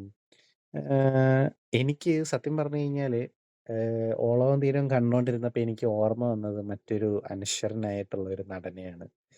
നമ്മുടെ സ്വന്തം മധുസാറിനെയാണ് എനിക്ക് ഓർമ്മ വന്നത്. കാര്യം ഞങ്ങളിതുവരെ ചെയ്തില്ല ഒരു എപ്പിസോഡ്. ബട്ട് ഞങ്ങള് ഭാർഗവീ നിലയം കണ്ടിരുന്നു. അപ്പൊ അത് കണ്ട് കഴിഞ്ഞ് കഴിഞ്ഞപ്പത്തേക്കും എന്താ പറയുന്നത്, നമ്മള് അദ്ദേഹത്തിന്റെ ഭയങ്കരമായിട്ട് നമ്മളതിന് ഒരുപാട് പടങ്ങളില് മധുസാറിനെ കണ്ടിട്ടുണ്ടെങ്കിലും ഉണ്ടല്ലോ, ആ ഒരു പടം കാണുമ്പത്തേക്കും നമ്മൾ ഭയങ്കരമായിട്ട് അങ്ങോട്ട് ഈ ആ മനുഷ്യന്റെ ഒരു ഫാനായി മാറുന്ന ഒരു പടമാണത്. അപ്പൊ അതില് എന്ത് ഭയങ്കര അനായാസമായിട്ടാണ് പുള്ളി അഭിനയിച്ചിരുന്നത്. അപ്പൊ അതിനെക്കുറിച്ച് ഒരെണ്ണം ചെയ്യണം. ഞങ്ങളുടെ ക്ലാസിക്സ് വീഡിയോ എപ്പോഴെങ്കിലും ചെയ്യുകയാണെങ്കില് ഭാർഗവി നിലയം ചെയ്യണം. അപ്പൊ പിന്നെ ഈയിടെ ഞങ്ങള് ചെയ്ത 'വെള്ളം' എന്ന് പറഞ്ഞ നമ്മുടെ ദേവ്ജി പ്രൊഡ്യൂസ് ചെയ്ത ഒരു ചിത്രമുണ്ട്. അതില് മധുസാറും പ്രേം നസീറും ആഹ് ഒക്കെയുണ്ട്. ബാലൻ കെ നായരൊക്കെയുണ്ട്. അപ്പം അതിനെക്കുറിച്ച് അതിലും ആണെങ്കിലും എനിക്കെന്തോ ഈ ഓളവും തീരവും കണ്ടോണ്ടിരുന്നപ്പഴേ മധുസാറിനെയാണ് ഓർമ്മ വന്നത്. മധുസാറ് സത്യം പറഞ്ഞു കഴിഞ്ഞാല് ഓളവും തീരവും എന്ന് പറഞ്ഞിട്ട് ഒരു പഴയ പടം ഉണ്ട്. അത് അതിലഭിനയിച്ചിരിക്കുന്നത് മധുസാറാണ്. അപ്പം ബാബുട്ടിയുടെ റോള് അതില് മധുസാറാണ് ചെയ്തിരിക്കുന്നതെന്നാണ് എനിക്ക് തോന്നുന്നത്. ഇതില് മോഹൻലാൽ ചെയ്തിരിക്കുന്ന ക്യാരക്ടറിന്റെ പേര് ബാബുട്ടിയാണ്. അപ്പൊ ഈ ഓളവും തീരവും എന്ന് പറയുന്ന പഴയ പടം 1970ൽ ഇറങ്ങിയ പടം, അത് മലയാളം സിനിമ ചരിത്രത്തിൽ തന്നെ ഒരു ലാൻഡ്‌മാർക്കായിട്ട് കരുതിയിരിക്കുന്ന ഒരു പടമാണ്. ആർട്ട് ഹൗസ് ഫിലിംസിന്റെ ഏഹ്, എന്താ പറയുന്നെ ആഹ്, ഒരു മുന്നോടിയായിട്ട് വന്ന ഒരു ചിത്രമാണ്. അത് അങ്ങനത്തെ പടങ്ങള്, കലാമൂല്യമുള്ള അങ്ങനത്തെ ചിത്രങ്ങള് മലയാള സിനിമയില് ധാരാളം ഉണ്ടാവാൻ കാരണമായ ഒരു പടമാണ്. അപ്പൊ അത് നമ്മുടെ സ്വന്തം എം.ടി എഴുതിയ ചിത്രമാണ്. എം.ടി തിരക്കഥ എഴുതിയ ചിത്രമാണ്. അപ്പൊ അതില് ബാപ്പുട്ടിയായിട്ട് അഭിനയിച്ചിരിക്കുന്നത് മധുസാറാണ്. അപ്പൊ ഞാനിത് കണ്ടോണ്ടിരുന്ന് കഴിഞ്ഞപ്പോഴത്തേക്കും പെട്ടെന്നിങ്ങനെ ഓർത്തു. ലാലേട്ടന് പകരം ഞാൻ മധുസാറിനെയാണ് ഓർത്തത്. ഇത് മധുസാറായിരുന്നെങ്കിൽ എങ്ങനെ ചെയ്തിട്ടുണ്ടാവുംന്നുള്ളത്. ലാലേട്ടൻ നല്ല അടിപൊളിയായിട്ട് ചെയ്തിട്ടുണ്ട് കേട്ടോ. ഭയങ്കര രസമായിട്ട് പോയിട്ടുണ്ട്. ഏഹ് ഉം ഉം പിടിച്ചിരിക്കുന്ന മുസ്ലിം ഭാഷയാണെങ്കിലും ഉണ്ടല്ലോ, മറ്റേ മരക്കാറിൻ്റെ അകത്തെ പോലെ കുറച്ച് വെറുപ്പിക്കലായിട്ടുള്ള സാധനമല്ല. മരക്കാറിലെ ഏറ്റവും വലിയ പോരായ്മ അതായിരുന്നു. ഞാനതുകൊണ്ട് തന്നെ മരക്കാർ തമിഴാണ് ഇരുന്ന് കണ്ടത്. ഭാഷ മാറ്റിയിട്ട്. തമിഴില് പക്ഷെ കുഴപ്പമില്ല. തമിഴ് ഡബ് ചെയ്തിട്ട് അത് കാണുമ്പത്തേക്കും ലാലേട്ടൻ്റെ പടം തമിഴില് ഡബ് ചെയ്ത് കാണേണ്ട ആവശ്യമൊന്നും നമുക്കില്ലല്ലോ. പക്ഷെ ഞാന് അങ്ങനെ ഇരുന്നിട്ടാണ് മരക്കാറ് കണ്ടത്. അങ്ങനെ കണ്ട് കഴിഞ്ഞപ്പത്തേക്കും എനിക്ക് വലിയ കുഴപ്പമായിട്ട് തോന്നിയില്ല. അപ്പൊ എനിക്ക് മനസ്സിലായി. അപ്പൊ ഈ സ്ലാങ്ങിന്റെ ഒരു പ്രശ്നം ആ പടത്തിനൊരു മേജർ ഒരു പോരായ്മയായിട്ട് വന്നു. അല്ലെങ്കിൽ അത്രയും നെഗറ്റീവ് ആയിട്ടുള്ള ഒരു അഭിപ്രായം ഒരുപക്ഷെ ആ പടത്തിന് കിട്ടത്തില്ല. ഈവൻ ദോ ബ്രേവ് ഹാർട്ടിന്നും അവിടുന്ന് ഇവിടുന്നൊക്കെ ആയിട്ട് കുറെ ഇതൊക്കെ ഉണ്ടെങ്കിലും പക്ഷെ എങ്കിലും അത്രയും ഒരു ആൾക്കാർക്ക് അത്രയും ഒരു വെറുപ്പ് തോന്നത്തില്ലായിരുന്നു. ആ ഒരു സ്ലാങ്ങിന്റെ ആ ഒരു ഇത് വെട്ടിയിട്ട് ബായത്തണ്ട് എന്നൊക്കെ പറയുമ്പോൾ നമുക്ക് ചിരി വരുമല്ലോ. കോമഡി കോമഡി ആയിട്ട് മാറിയത്. അത്രയും ട്രോൾ മെറ്റീരിയൽ ആവില്ലായിരുന്നു ഒരുപക്ഷെ. ഇതിൽ അതുകൊണ്ട് തന്നെ എന്താ പറയുന്നെ ഒരു ന്യൂട്രൽ ആയിട്ടുള്ള ഒരു ആക്സെന്റ് ആണ് പിടിച്ചിരിക്കുന്നത്. ഒരു മുസ്ലിം ഇതുണ്ട്. ആ ഒരു എന്താ പറയുന്നെ മലബാർ ഭാഷയാണോ? എന്താന്ന് വെച്ചാ ആ ഒരു ശൈലി ഉണ്ട് അതില്. പക്ഷെ എന്നാലും ഒരു പൂർണ്ണമായി അതിലോട്ട് പോവാണ്ട് പകുതിക്ക് വെച്ച് ഒരു മീഡിയത്തിൽ അങ്ങ് പിടിച്ചിട്ടുണ്ട്. അത് നല്ല രസമുണ്ടായിരുന്നു. എനിക്ക് ഭയങ്കരമായിട്ട് ഇഷ്ടപ്പെട്ടു. നല്ലൊരു തുടക്കം തന്നെ. അതും ദുർഗാകൃഷ്ണയാണെങ്കിലും നന്നായിട്ട് ചെയ്തിട്ടുണ്ട്. പിന്നെ നമ്മുടെ മാമുക്കോയ.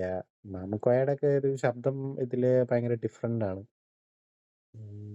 മേ ബി അദ്ദേഹത്തിന്റെ ആ ഒരു ഓപ്പറേഷനൊക്കെ കഴിഞ്ഞിരുന്ന സമയത്ത് വല്ലതും ചെയ്ത ഇതുകൊണ്ടാവാം. ആണെന്ന് തോന്നുന്നു. എനിവേയ്സ് ഇപ്പൊ അവരെയൊക്കെ വീണ്ടും കാണുമ്പത്തേക്ക് ഒരു പ്രത്യേക രസമുണ്ടായിരുന്നു. നല്ല നൈസായിട്ടുള്ളൊരു സംഭവം. ഉം. ഞാൻ പറഞ്ഞല്ലോ ഒരു ഒബ്ജക്റ്റിന്റെ കളറ് കൊണ്ടുവന്ന ഒരു ഇതുണ്ട്. അതൊക്കെ കൊള്ളാം. നല്ല രസമുണ്ടായിരുന്നു. പക്ഷെ എന്റെ മനസ്സ് മുഴുവൻ പോയത് മധുസാറിലേക്കായിരുന്നു. കാര്യം ഇത് ഇനി വേണം ഞങ്ങള് കുമാരിയുടെ കൂടെ ഇരുന്നിട്ട് ഒരുമിച്ച് കാണാന്നോർത്തു ഞാൻ ഈ ഓളവും തീരവും. ക്ലാസിക്സിന്റെ ആ ഒരു സീരീസ് തുടങ്ങുമ്പത്തേക്കും പഴയ ഓൾഡ് ക്ലാസിക്സിന്റെ ഒരു ഇതില് തുടങ്ങുമ്പോ ഇപ്പൊ വെള്ളം ചെയ്ത പോലെ തന്നെ ഭാർഗവി നിലയം, ഓളവും തീരവും, പിന്നെ യക്ഷി, അങ്ങനെ കുറച്ച് സംഭവങ്ങള് വെച്ചിട്ടുണ്ട്. അതെല്ലാം കൂടെ ഒന്ന് ചെയ്യുന്ന കൂട്ടത്തില് പഴയ ഓളവും തീരവും കൂടെ കാണണം. അതും അടിപൊളിയായിരിക്കുമെന്നാണ് എന്റെ മനസ്സ് പറയുന്നത്. ഞാനിങ്ങനെ ഓർത്തു ലാലേട്ടനെ ഇങ്ങനെ ഓരോ തവണ സ്ക്രീനിൽ കാണുമ്പോഴും എന്റെ മനസ്സിൽ ഞാനിങ്ങനെ ഓർത്തു മധുസാറ് ബാപ്പുട്ടി ആയിരുന്നെങ്കിൽ എങ്ങനെ ഉണ്ടാവും.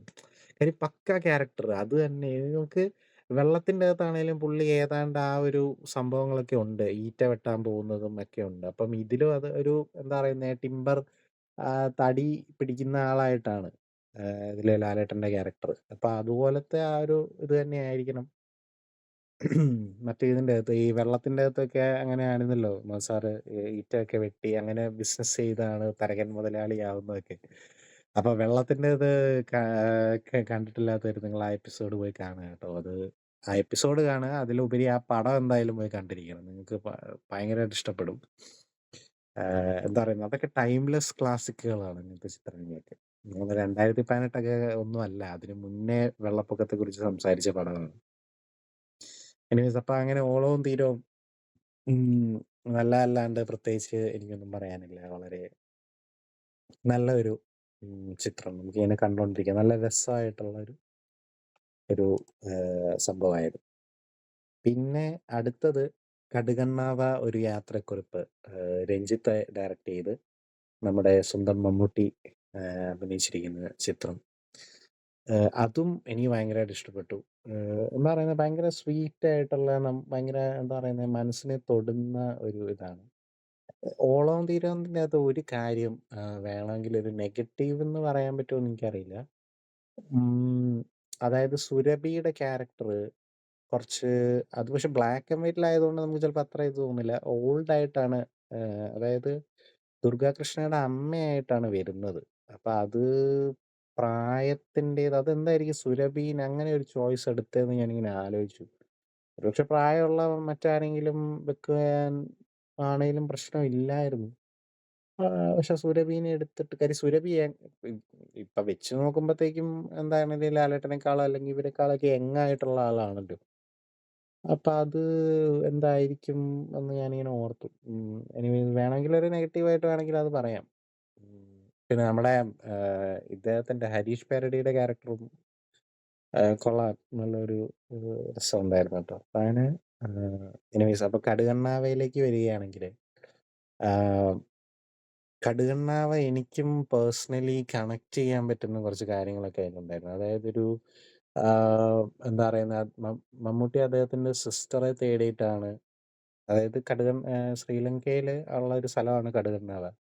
അപ്പൊ അവിടെ അദ്ദേഹത്തിന്റെ സിസ്റ്ററെ തേടിയിട്ടാണ് പോകുന്നത്. സ്റ്റെപ്പ് സിസ്റ്റർ എന്ന് വേണമെങ്കിൽ പറയാം. അപ്പം അദ്ദേഹത്തെ തേടിയിട്ടാണ് പോകുന്നത്. നമ്മുടെ അനുരാഗ് സിംഗും വിനീത് ഉണ്ട്. വിനീതാണ് മമ്മൂട്ടിയുടെ അച്ഛനായിട്ട് വരുന്നത്.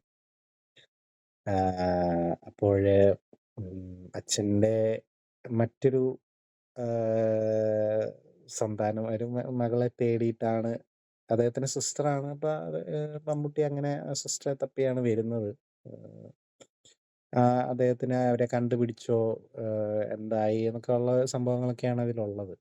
അപ്പൊ അത് ആഹ്, ഭയങ്കര ചെറിയൊരു ഇതാണ്. പക്ഷെ നല്ല രസമായിട്ടുണ്ട്. രഞ്ജിത്താണ് ഡയറക്റ്റ് ചെയ്തിരിക്കുന്നത്. പിന്നെ എന്താ പറയുന്നത്, വേറെ ആരും വേണ്ടല്ലോ. ഈ മമ്മൂട്ടി എന്നുള്ള ആ ഒരു മനുഷ്യൻ തന്നെ മതിയല്ലോ. അദ്ദേഹം ഇങ്ങനെ സ്ക്രീനിൽ നിൽക്കുമ്പോൾ തന്നെ അദ്ദേഹത്തിന്റെ ആ ഒരു സ്ക്രീൻ പ്രസൻസും കാര്യങ്ങളൊക്കെ തന്നെ ധാരാളമാണ്. അത് എനിക്കും അത് ഭയങ്കരമായിട്ട് അത് എനിക്ക് കണക്ട് ചെയ്യാൻ പറ്റിയെന്ന് വെച്ച് കഴിഞ്ഞാൽ, എനിക്ക് പെട്ടെന്ന് എൻ്റെ സിസ്റ്ററെയൊക്കെ എനിക്ക് ഓർമ്മ വന്നു. ഞാനും ഒരുപക്ഷെ ഭാവിയിൽ ഇങ്ങനെ ഒരു കടുകണ്ണാവ ഒരു യാത്രാക്കുറിപ്പ് എന്നൊക്കെ പറഞ്ഞുകൊണ്ടൊക്കെ പോകുന്ന രീതിയിൽ ഞാൻ അങ്ങനെ എന്നെ അതിൻ്റെ അകത്തോട്ട് പ്രൊജക്റ്റ് ചെയ്തൊന്ന് കണ്ടു നോക്കി എങ്ങനെയായിരിക്കും എന്നൊക്കെ ഉള്ളൊരു ഒരു ഇതില്.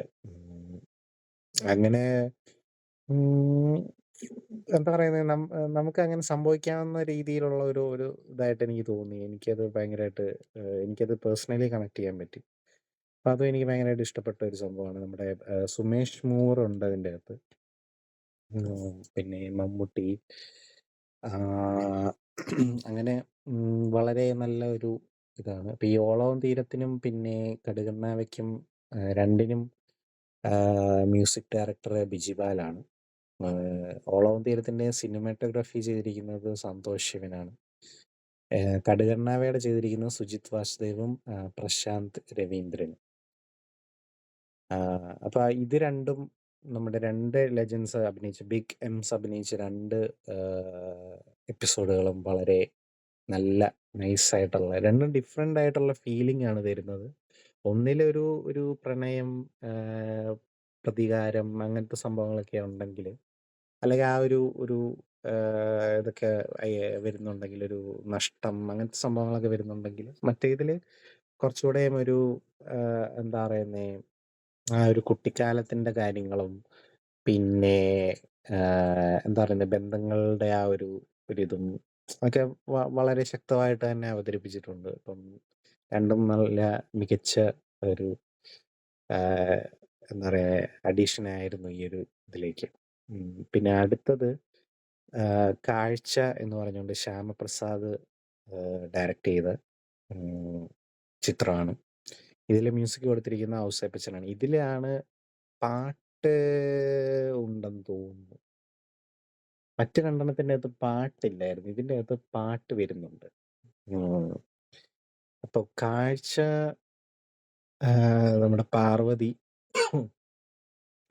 നരേൻ, പിന്നെ ഹരീഷ് ഉത്തമൻ ഇവരൊക്കെ ഉണ്ട്. അപ്പം ഇത് കാഴ്ച ഡീൽ ചെയ്യുന്നതെന്ന് വെച്ച് കഴിഞ്ഞ് കഴിഞ്ഞാൽ ഒരു ഒരു സ്ത്രീയുടെ പെർസ്പെക്റ്റീവിൽ നിന്നാണ് കാഴ്ച വരുന്നത്. അതായത് പാർവതിയുടെ ക്യാരക്ടറിൻ്റെ പെർസ്പെക്റ്റീവിൽ നിന്നാണ് വരുന്നത്. അവരും അവരുടെ ഭർത്താവും തമ്മിലുള്ള ബന്ധം, അതായത് ബന്ധങ്ങളിൽ തളയ്ക്കപ്പെടുന്ന സ്ത്രീകൾ, അവരുടെ അതായത് അതിൽ നിന്ന് പുറത്ത് വരുന്ന ഒരു ഒരു സ്റ്റോറിയാണ് ഇതിൻ്റെ അകത്തുള്ളത്. അത് പാർവതി ഭയങ്കര ഗംഭീരമായിട്ട് ചെയ്തിട്ടുണ്ട്. അത് എന്താ പറയുന്നത്, എനിക്ക് കാഴ്ച ഭയങ്കരമായിട്ട് ഇഷ്ടപ്പെട്ടു. പാർവതിയുടെ ക്യാരക്ടർ ചില സിറ്റുവേഷനുകളൊക്കെ വരുമ്പോഴത്തേക്ക് അവർ എന്താ പറയുന്നത്, അതിനോട് റിയാക്ട് ചെയ്യുന്ന രീതി ഭയങ്കര എന്താ പറയുക, നോൺ ചാലൻ്റ് ആയിട്ട് അങ്ങനെ നിന്ന് ആ സിറ്റുവേഷൻസിനൊക്കെ അവർ കടന്നു പോകുന്നതൊക്കെ, അതായത് പലരും ഇവര് പാർവതിയുടെ ക്യാരക്ടർ നരേൻ ആണ് ഭർത്താവ്. അപ്പം ഭർത്താവുമായിട്ടുള്ള അവരുടെ ആ ഒരു ദാമ്പത്യ ബന്ധത്തിൽ നിന്ന് അവർ പുറത്തേക്ക് വരണമെന്ന് ആഗ്രഹിക്കുമ്പോഴും മറ്റുള്ളവരെ ഉപദേശിക്കുന്നത് അതിൽ കൂട്ടുകാരിയായിട്ട് വരുന്ന നമ്മുടെ അയ്യോ പുള്ളിക്കാരുടെ പേര് മറന്നുപോയല്ലോ, ബിഗ് ബോസിലൊക്കെ ഉണ്ടായിരുന്നു. എന്തായിരുന്നു പേര്? ഓക്കെ.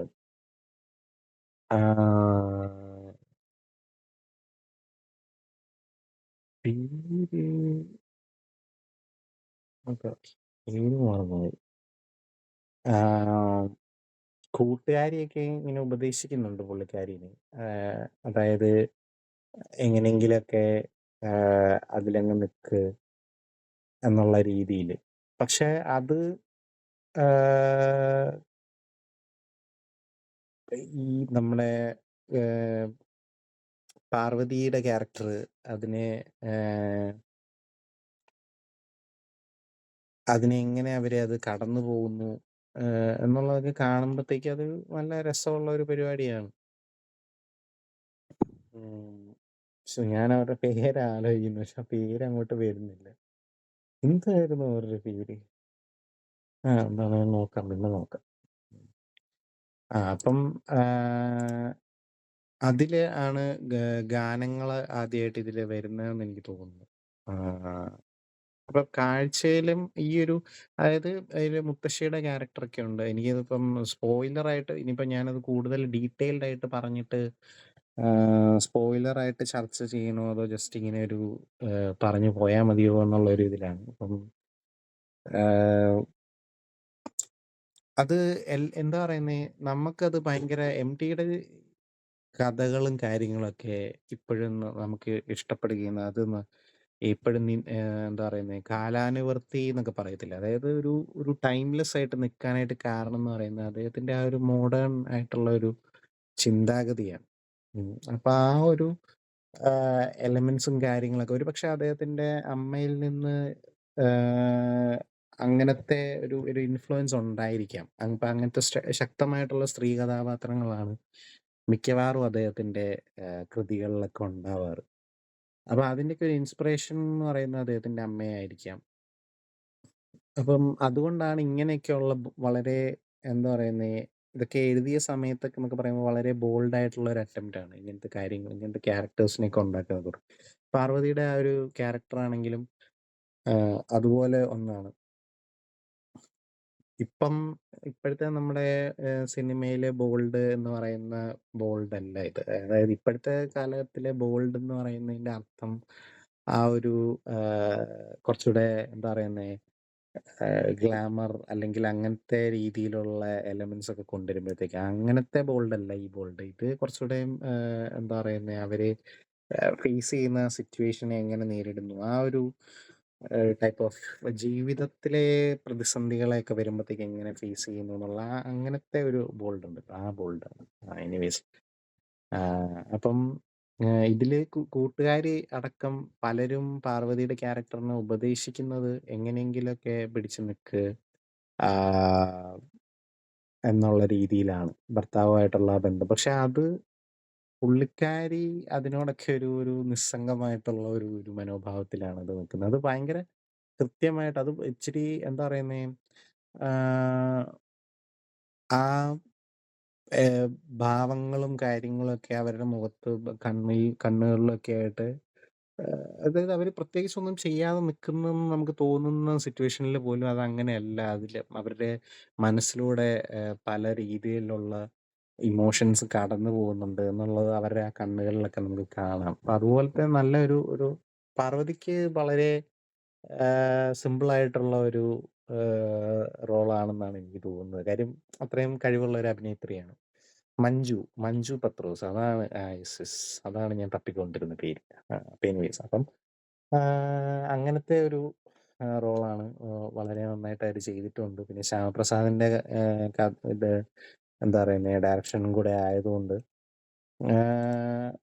നമുക്കറിയാം, അദ്ദേഹത്തിന്റെ ചിത്രങ്ങളൊക്കെ എടുത്ത് നോക്കുകയാണെങ്കിൽ നമുക്കറിയാം എങ്ങനത്തെ ഒരു ഡയറക്ടർ ആണെന്നുള്ളത്.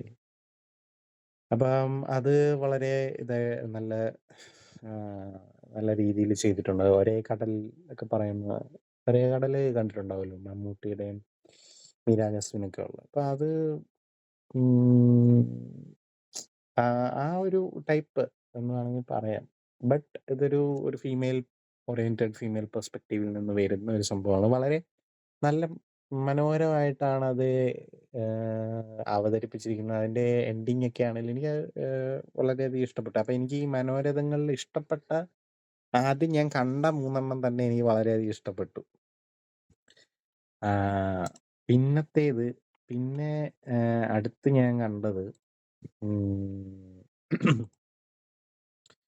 ശിലാലിഖിതം എന്ന് പറഞ്ഞിട്ടുള്ള എപ്പിസോഡാണ് അടുത്ത് ഞാൻ കണ്ടത്. അപ്പൊ അത് ഡയറക്റ്റ് ചെയ്തിരിക്കുന്നത് നമ്മുടെ പ്രിയദർശനാണ്. അതില് അഭിനയിച്ചിരിക്കുന്നത് ബിജു മേനോൻ, പിന്നെ ശിവദ ഒക്കെയുണ്ട്. നമ്മുടെ ഇങ്ങേരും ഉണ്ട് അതിൻ്റെ അകത്ത്. എന്താണ് പുള്ളിയുടെ പേര്? ഇവരുടെയൊക്കെ പേര് മറന്നു. അതാണ് ജോയ് മാത്യു, രാഘവൻ മാമ ആയിട്ട് ജോയ് മാത്യു ഉണ്ട്. പിന്നെ ശാന്തി കൃഷ്ണയാണ് ബിജുമേനോന്റെ അമ്മയായിട്ട് വരുന്നത്. അപ്പം ശിലാലിഖിതങ്ങളിൽ ഡീൽ ചെയ്യുന്നതെന്ന് പറഞ്ഞു കഴിഞ്ഞാല് ബിജുമേനോൻ ഇതിലൊരു ആർക്കിയോളജി ഡിപ്പാർട്ട്മെന്റിൽ വർക്ക് ചെയ്യുന്ന ഒരു വ്യക്തിയായിട്ടാണ്. അപ്പൊ ഈ അങ്ങനത്തെ രീതിയിലുള്ള ശിലാലിഖിതം, അതിൻ്റെയൊക്കെ പ്രിസർവേഷനും കാര്യങ്ങളൊക്കെ ആയിട്ട് ആർക്കിയോളജി ഡിപ്പാർട്ട്മെന്റ് അല്ലേ, പുള്ളി ഒരു പ്രൊഫസറാണ്, യൂണിവേഴ്സിറ്റി പ്രൊഫസറാണ്. ബട്ട് ഇതിലാണ് എന്തോ സ്പെഷ്യലൈസ് ചെയ്തിരിക്കുന്നതെന്നാണ് ഉള്ള രീതിയിലാണ് കാണിച്ചിരിക്കുന്നത്. അതായത് ഈ കൊത്തിവെച്ചിരിക്കുന്ന ശിലാലിഖിതങ്ങളും മറ്റു കാര്യങ്ങളൊക്കെ ഇങ്ങനെ അതിനെക്കുറിച്ച് റിസർച്ച് ചെയ്യുകയും അങ്ങനത്തെ പരിപാടികളൊക്കെ ഉള്ള, അതിൻ്റെ റെസ്റ്റോറേഷൻ അങ്ങനത്തെ കാര്യങ്ങളൊക്കെ ഉള്ള ആളാണ്. അപ്പം അതിൽ അദ്ദേഹത്തിൻ്റെ നാട്ടിലേക്ക് അദ്ദേഹം പോവുകയും അവിടുത്തെ ഒരു ഇതിൻ്റെ വർക്കിൻ്റെ ഭാഗമായിട്ട് അവിടെ വരികയും മകളെ കൂട്ടിക്കൊണ്ടാണ് വരുന്നത്. അവിടെ വെച്ച് അദ്ദേഹത്തിന് ഒരു ഇവന്റ് കാണേണ്ടി വരുന്നു. അത് പിന്നെ എന്തായി എന്നുള്ള കാര്യങ്ങളൊക്കെ ഉണ്ട്. അപ്പം അതിൽ അതും എനിക്ക് ഇഷ്ടപ്പെട്ടു വളരെ. എന്താ പറയുന്നത്, സാധാരണ ഗ്രാമങ്ങൾ എന്നൊക്കെ പറയുമ്പോഴത്തേക്കും എപ്പോഴും നന്മയുടെ നിറകുടം, ഗ്രാമീണ വിശുദ്ധി എന്നൊക്കെ നമ്മൾ പറയും. ഇന്ത്യയുടെ ആത്മാവ് ഉറങ്ങുന്ന ഗ്രാമങ്ങളിലാണ് എന്ന് ഗാന്ധിജിയൊക്കെ പറയുന്ന പോലെ അങ്ങനത്തെ സംഭവങ്ങളൊക്കെയാണ്. പക്ഷെ എപ്പോഴും ഗ്രാമങ്ങളിൽ വിശുദ്ധി മാത്രമല്ല ഉണ്ടാവാറ്. ചിലപ്പം എന്താ പറയുന്നത്, ടോക്സിക് ആയിട്ടുള്ള മെന്റാലിറ്റി ഉള്ള ആൾക്കാർ അവിടെയും ഉണ്ടാവും എന്ന് കാണിച്ചു തരുന്ന ഒരു സംഭവമാണ് ഇതിൻ്റെ അകത്ത്. അതായത് ഒരാള് ഒരു സ്പോയിലർ ആവുകയാണെങ്കിൽ ക്ഷമിക്കുക, ഒരാളവിടെ മരിക്കാൻ കിടക്കുകയാണ് എന്ന് വിചാരിക്കുക. മരിക്കാൻ കിടക്കുമ്പോഴത്തേക്കും അയാളെ രക്ഷിക്കുന്നതിന് പകരം എങ്ങനെയാണ് ഇയാളൊന്ന് തീർന്നു കിട്ടുക, അല്ലെങ്കിൽ എന്താ പറയുന്നത്, അതൊന്ന് കഴിഞ്ഞു കിട്ടിയിട്ട് വേണം ഞങ്ങൾക്ക് അടുത്ത കാര്യങ്ങൾ ചെയ്യാൻ എന്ന് പറഞ്ഞിട്ട് അവിടെ ഇരുന്നിട്ട് ഒരു 2-3 ദിവസമായിട്ടിരുന്ന് ചർച്ച ചെയ്യുന്നതല്ലാണ്ട് ഒരുത്തരും ആ ഭാഗത്തോട്ട് തിരിഞ്ഞു നോക്കാതെ. അപ്പം നമ്മൾ പറയുന്ന പോലെ ഗ്രാമങ്ങളിൽ ആ ഒരു വിശുദ്ധി മാത്രമായിരുന്നെങ്കിൽ അവരെപ്പോഴേ പോയിട്ട് കൊണ്ടുപോയി ഹോസ്പിറ്റലിലാക്കി ജീവൻ രക്ഷിക്കാൻ ശ്രമിച്ചേനെ. പക്ഷെ ഇവിടെ അവരവിടെ ഇരുന്നിട്ട് ചർച്ച ചെയ്തിട്ട് കഷ്ടായി, എന്താ ഇപ്പൊ പറയാ, വേറെ നിവർത്തിയില്ല, ആരെങ്കിലും ഒന്ന് കൊണ്ടാക്കിയിരുന്നെങ്കിൽ എന്നൊക്കെ പറഞ്ഞുകൊണ്ടിരുന്ന് ചർച്ച ചെയ്യുന്നതല്ലാണ്ട് ഒരുത്തരും ആ 7 അയലത്തോട്ട് തിരിഞ്ഞു പോകുന്ന കാണിക്കുന്നില്ല. അതിനെക്കുറിച്ച് ബിജുമേനോൻ എന്റെ ക്യാരക്ടർ ലാസ്റ്റ് അത് പറയുന്നുമുണ്ട് ഇങ്ങനെ. പക്ഷെ ഇതിൽ കോമഡി എന്താന്ന് വെച്ച് കഴിഞ്ഞാല് പുള്ളിയും ആ ഏരിയയിലോട്ട് പോയില്ല എന്നുള്ളതാണ്. അപ്പൊ അതൊരു പിന്നെ ആ ക്യാരക്ടർ, ആ കിടന്ന ആൾക്ക് എന്ത് സംഭവിച്ചു, അങ്ങനെയൊക്കെ ഉള്ള കാര്യങ്ങളൊക്കെയാണ് പിന്നെ ഉള്ളത്. അപ്പം അത് എന്താ പറയുന്നേ, ഇങ്ങനത്തെ കാര്യങ്ങളൊക്കെ ഗ്രാമങ്ങൾ നഗരങ്ങൾ അങ്ങനത്തെ വ്യത്യാസങ്ങളൊന്നും ഇല്ലാതെ എല്ലായിടത്തും ഉണ്ട്. ഒരു സഹജീവിയാണ് കിടക്കുന്നത്, മറ്റൊരു മനുഷ്യനാണ് കിടക്കുന്നത്. അതിനെ പോയി രക്ഷിക്കുന്നതിന് പകരം ഇങ്ങനെ ഫേക്ക് ആയിട്ടുള്ള, അതായത് ഇങ്ങനെ സിമ്പതി പറയുക, അതിനെ ഇങ്ങനെ ഇങ്ങനെ ഇരുന്നിട്ട് ഇങ്ങനെ എന്താ പറയുന്നത് പറഞ്ഞുകൊണ്ടിരിക്കുക എന്നുള്ളതല്ല. അവർക്കൊരു കണ്ടന്റ് കിട്ടിയതുപോലെ ഇപ്പോഴത്തെ വേണമെങ്കിൽ നമുക്ക് നമ്മുടെ സോഷ്യൽ മീഡിയ ആയിട്ടൊന്ന് വെച്ചിട്ട് ഇങ്ങനെ വേണമെങ്കിൽ വെക്കാം. അതായത് സീരിയസ് ആയിട്ടുള്ള ഒരു കാര്യം, എവിടെയെങ്കിലും എന്തെങ്കിലും ഒരു ട്രാജഡി നടന്നു കഴിഞ്ഞാല് അതിനെ അതിന് അതിന് എതിരായിട്ടല്ല, അതിനെ പ്രിവെന്റ് ചെയ്യുന്ന രീതിയിലോ എന്തെങ്കിലും ഒരു അതിനെ ഒരു ആക്ഷൻ എടുക്കുന്നതിന് പകരമായിട്ട് ഇവിടെ ഇങ്ങനെ ഒരു കുറെ ഇങ്ങനെ എന്താ പറയുന്നത്, ചായക്കടയിലെ ബെഞ്ചിലിരുന്നിട്ട് വർത്താനം പറയുന്ന പോലത്തെ പരിപാടി ചെയ്യുക എന്നുള്ളതാണ് ഇപ്പോഴത്തെ കാലഘട്ടത്തിൽ സോഷ്യൽ മീഡിയയിൽ അടക്കം നടക്കുന്നത്. അപ്പൊ അതിന്റെ ഒരു ഒരു ഇതായിട്ട് വേണമെങ്കിൽ നമുക്ക് കാണാം. അതാ ഞാൻ പറഞ്ഞത്, ഇപ്പൊ ഈ എം.ടിയുടെ കഥകളിലൊക്കെ അങ്ങനത്തെ ഒരു എലമെന്റ് ഉണ്ട്. നമുക്ക് കാലങ്ങൾ കടന്നുപോയാലും ഇപ്പോഴും നമുക്കതൊക്കെ ഇങ്ങനെ ഓരോ രീതിയിലും നമുക്ക് റിലേറ്റ് ചെയ്യാൻ പറ്റുന്ന പരിപാടികളൊക്കെ അതിനകത്തുണ്ട്. അപ്പൊ അങ്ങനത്തെ ഒരു സംഭവമാണ് ശിലാലിഖിതം. ഇതും പ്രിയദർശൻ തന്നെയാണ് ചെയ്തിരിക്കുന്നത്. കൊള്ളാം. ഒരു രസമൊക്കെ ഉണ്ട് കണ്ടോണ്ടിരിക്കാനായിട്ട്. ഇപ്പം അതാണ് ശിലാലിഖിതം. അടുത്തത് ഞാൻ കാണുന്നത് വിൽപ്പന എന്ന് പറഞ്ഞ എപ്പിസോഡാണ്. വിൽപ്പന ഡയറക്റ്റ് ചെയ്തിരിക്കുന്നത് അശ്വതി വി നായർ. അതായത് എം.ടിയുടെ തന്നെ മകൾ ആണ് ഡയറക്റ്റ് ചെയ്തിരിക്കുന്നത്. ഈ ആന്തോളജി സീരീസിന്റെ എന്താ പറയുന്ന ഒരു ഐഡിയ തന്നെ അശ്വതി വി നായരുടെയാണ്. അത് കോവിഡ്-19ന്റെ സമയത്ത് അദ്ദേഹത്തിന്റെ 90ാമത്തെ ജന്മദിനത്തിന് ആഹ്, ന്റെ സമയത്താണ് ഇങ്ങനത്തെ ഒരു ഐഡിയ ചെയ്യാം എന്നുള്ള രീതിയിൽ പുള്ളിക്കാരിക്ക് ചിന്തിക്കുന്നതും 20 സ്റ്റോറി എന്തോ ആണ് ആദ്യം എടുക്കുന്നത്. പിന്നീടത് 10 ആയിട്ട് ചുരുക്കുകയും ഒടുവിൽ 9 സ്റ്റോറി ആയിട്ട് വെക്കുകയും ചെയ്തു. അപ്പം ആദ്യം ഫീമെയിൽ പ്രോട്ടഗണിസ്റ്റുകളുള്ള സ്റ്റോറീസ് എടുത്ത് ഫോക്കസ് ചെയ്യാന്നുള്ള രീതിയിൽ ആയിരുന്നു ആദ്യത്തെ ഇനീഷ്യൽ ഇന്റൻഷൻ എങ്കിലും പിന്നീട് മെയിൽ പ്രോട്ടഗണിസ്റ്റുകളുടെ ഇതും എടുത്ത് വെച്ചിട്ടുണ്ട്. അതായത് പുള്ളിക്കാരി പറയുന്നത് എനിക്ക് ആദ്യം സ്ത്രീ കഥാപാത്രങ്ങൾ ലീഡ് ചെയ്യുന്ന സ്റ്റോറീസ് വെക്കണം എന്നാണ് ആദ്യം മനസ്സിലുണ്ടായിരുന്നെങ്കിലും പക്ഷേ മെയിൽ പ്രോട്ടഗണിസ്റ്റുകൾ ഉള്ളതിലും നല്ല മനോഹരമായിട്ടുള്ള കഥകൾ ഉള്ളത് കൊണ്ട് രണ്ടും കൂടെ മിക്സ് ചെയ്തിട്ടുള്ള സംഭവങ്ങളൊക്കെയാണ് വെച്ചിരിക്കുന്നതെന്നാണ് പറഞ്ഞത്. അപ്പം ഇതിന്റെ ക്രിയേറ്റീവ് പ്രൊഡ്യൂസറായിട്ടും പുള്ളിക്കാരി ഉണ്ടായിരുന്നത്. ഇപ്പം എന്താണേലും അപ്പൊ പുള്ളിക്കാരി സംവിധാനം ചെയ്ത ചിത്രമാണ് വിൽപ്പന എന്ന് പറയുന്നത്. ഇതില് നമ്മുടെ ആസിഫ് അലി, പിന്നെ പഴയ സിനിമാ നടി നമ്മുടെ മധു ഉണ്ട്. നമ്മുടെ യോധയിലൊക്കെ ഉണ്ടായിരുന്നു മധു. അപ്പം മധു ആണ് ഇതില് മെയിൻ ഒരു ഇതായിട്ട് വരുന്നത്. അതായത് വിൽപ്പന പേര് പോലെ തന്നെ വിൽപ്പനയാണ് ഇതിൻ്റെ അകത്ത് മെയിൻ ഐറ്റം. അതായത് ഒരു റിച്ച് ആയിട്ടുള്ള ഒരു ഫാമിലി. അവര് ഭർത്താവ് പേപ്പറിലൊരു പരസ്യം കൊടുക്കുകയും അതില് ഇങ്ങനെ വീട്ടിലെ സാധനങ്ങളൊക്കെ വിൽക്കുന്നു. അവരിവിടുന്ന് ചെന്നൈ വിട്ടിട്ട് തിരിച്ച് കൊൽക്കത്തയിലേക്ക് പോകാൻ വേണ്ടിയിട്ടാണ് എന്നുള്ള രീതിയിൽ പോകുന്നതിന് മുമ്പ് അപ്പം വീട്ടിലെ സാധനങ്ങളെല്ലാം കൂടെ ഇങ്ങനെ പരസ്യം ചെയ്ത് വിൽക്കുകയാണ്. അപ്പം അതില് ഒരു ടൈപ്പ് റൈറ്ററിന്റെ ഇത് പരസ്യം കണ്ടിട്ട് വാങ്ങിക്കാൻ വരുന്ന ആളായിട്ടാണ് ആസിഫ് അലി വരുന്നത്. പ്രസ്സിൽ വർക്ക് ചെയ്യുന്ന ഒരാളായിട്ട്. അപ്പം അദ്ദേഹം വരികയും പിന്നീട് അദ്ദേഹവും കൂടെ മറ്റ് സാധനങ്ങളുടെ വിൽപ്പനയിൽ ഒരു ഭാഗമാവുകയും ചെയ്യുന്ന രീതിയിലുള്ള അങ്ങനെയാണ് അതിന്റെ കഥ പോകുന്നത്. അപ്പം ഇതും എനിക്കിഷ്ടപ്പെട്ടു. കൊള്ളാം. ഒരു രസമൊക്കെ ഉണ്ട്. പക്ഷെ എനിക്ക് ഇതില് മെയിനായിട്ട് ഒരു അതായത് ഈ മധു ചിലര് പറഞ്ഞു മധുവിൻ്റേത് ക്യാരക്ടർ സ്യൂട്ടായില്ല അങ്ങനെയൊക്കെ പറഞ്ഞു. പക്ഷെ എനിക്കത് തോന്നിയില്ല. എനിക്കത് ആപ്റ്റായിട്ട് തന്നെയാണ് തോന്നിയത്. പക്ഷെ എനിക്കിതില് പ്രശ്നമായിട്ട് തോന്നിയ ഒരേ ഒരു കാര്യമേ ഉള്ളൂ. അത് ഈ ഡബ്ബിങ്ങിന്റെ കാര്യത്തിലാണ്. പിന്നെ ആസിഫ് അലിയുടെ വിഗ് ഇച്ചിരി ബുദ്ധിമുട്ടാണ്. അതല്ല വിഗല്ല, ആ ഒരു ഹെയർ സ്റ്റൈല് വിഗ് അതെ. ആ ഒരു ഇത് വെച്ചിരിക്കുന്നത് ഇച്ചിരി ഒരു അലന്ന ഒരു ഹെയർ സ്റ്റൈലായിപ്പോയി. അതായത് പഴയ കാലഘട്ടത്തിലാണല്ലോ നടക്കുന്നത്. അപ്പൊ അന്നേരത്തെ ഒരു എന്താ പറയുന്നത് നമ്മുടെ നാട്ടിലെ പ്രയോഗമൊക്കെ വെച്ചാണെങ്കിൽ കിപ്പി തോമസ് സ്റ്റൈൽ എന്നൊക്കെ പറയുന്ന പോലത്തെ രീതിയിലുള്ള ഒരു ഹെയർ സ്റ്റൈലാണ്. പക്ഷെ അത് ഇച്ചിരി ബുദ്ധിമുട്ടായിരുന്നു.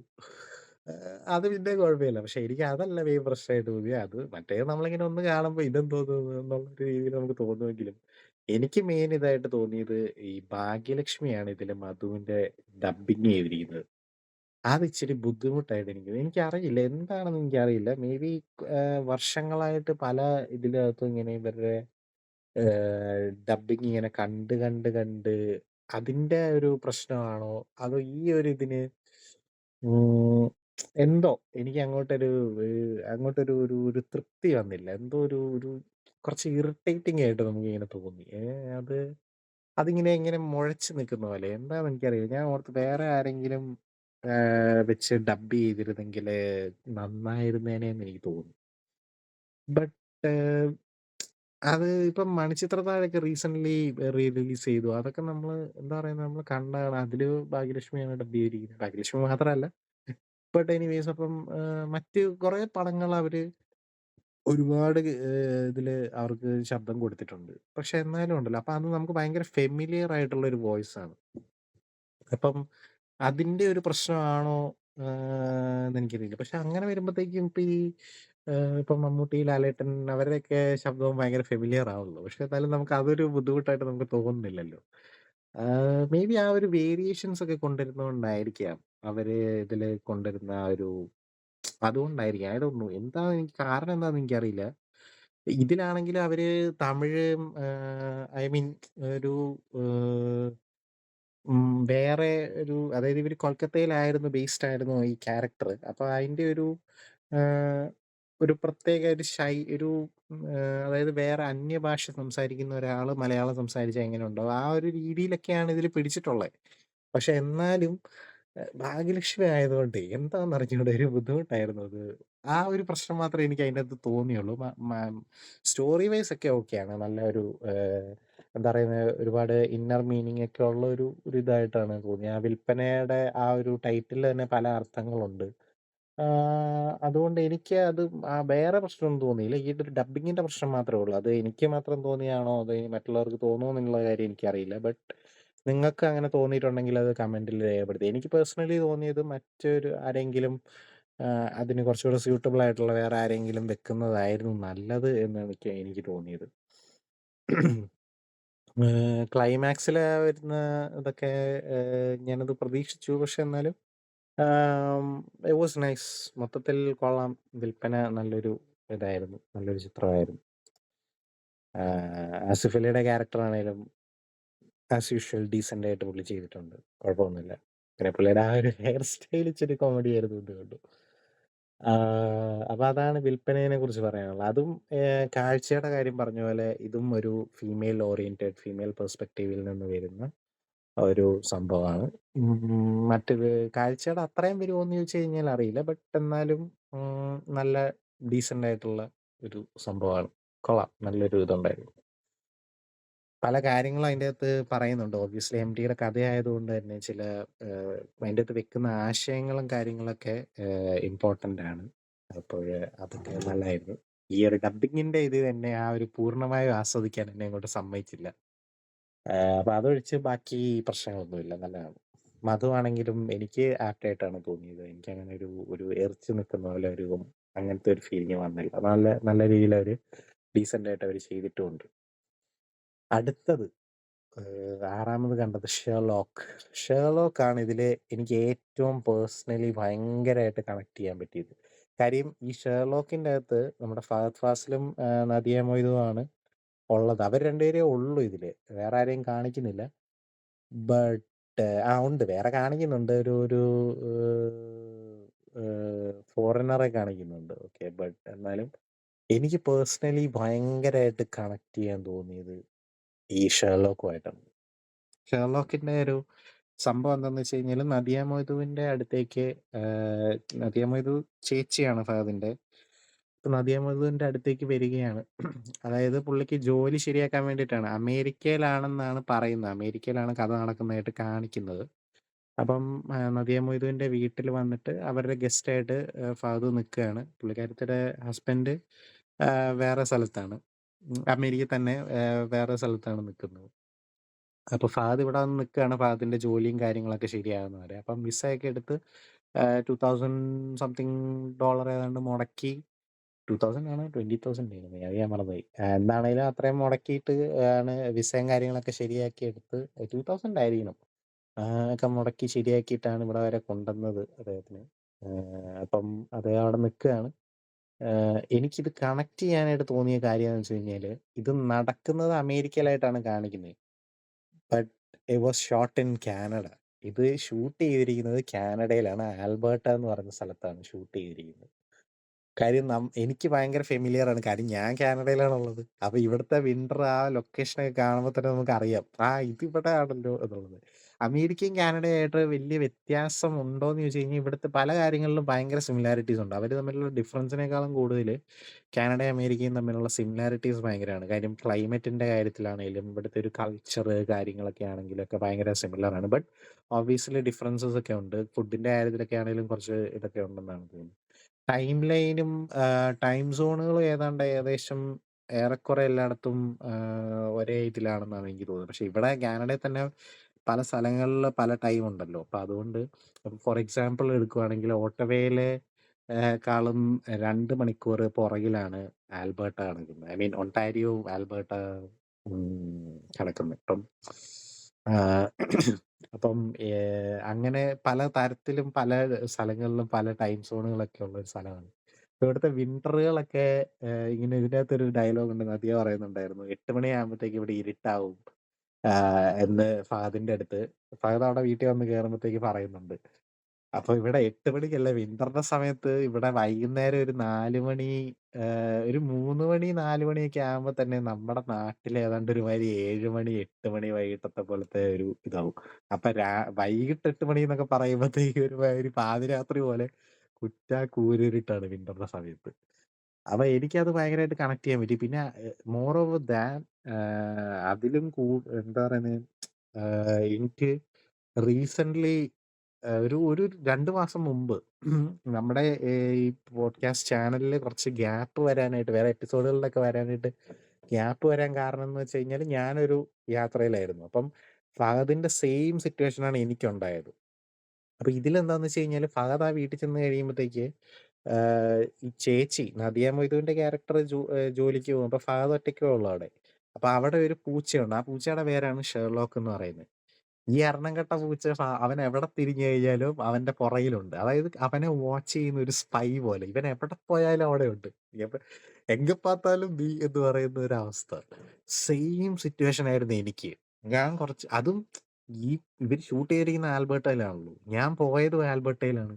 ഞാൻ ഇതുപോലെ ഗസ്റ്റ് ആയിട്ട് ഒരാളുടെ വീട്ടിൽ പോയി. അപ്പൊ എന്റെ നദിയെ ജോലിക്ക് പോകുമ്പോഴത്തേക്ക് ഞാൻ വീട്ടിൽ ഒറ്റയ്ക്കേ ഉള്ളൂ. അപ്പം ഈ എന്റെ നദിയുടെ പൂച്ച അവിടെയുണ്ട്. അതിന്റെയും പേര് തുടങ്ങുന്ന എസ്സിലാണ്. ഷെർലോക്ക് എന്നല്ല. വേറൊരു പേരാണ്.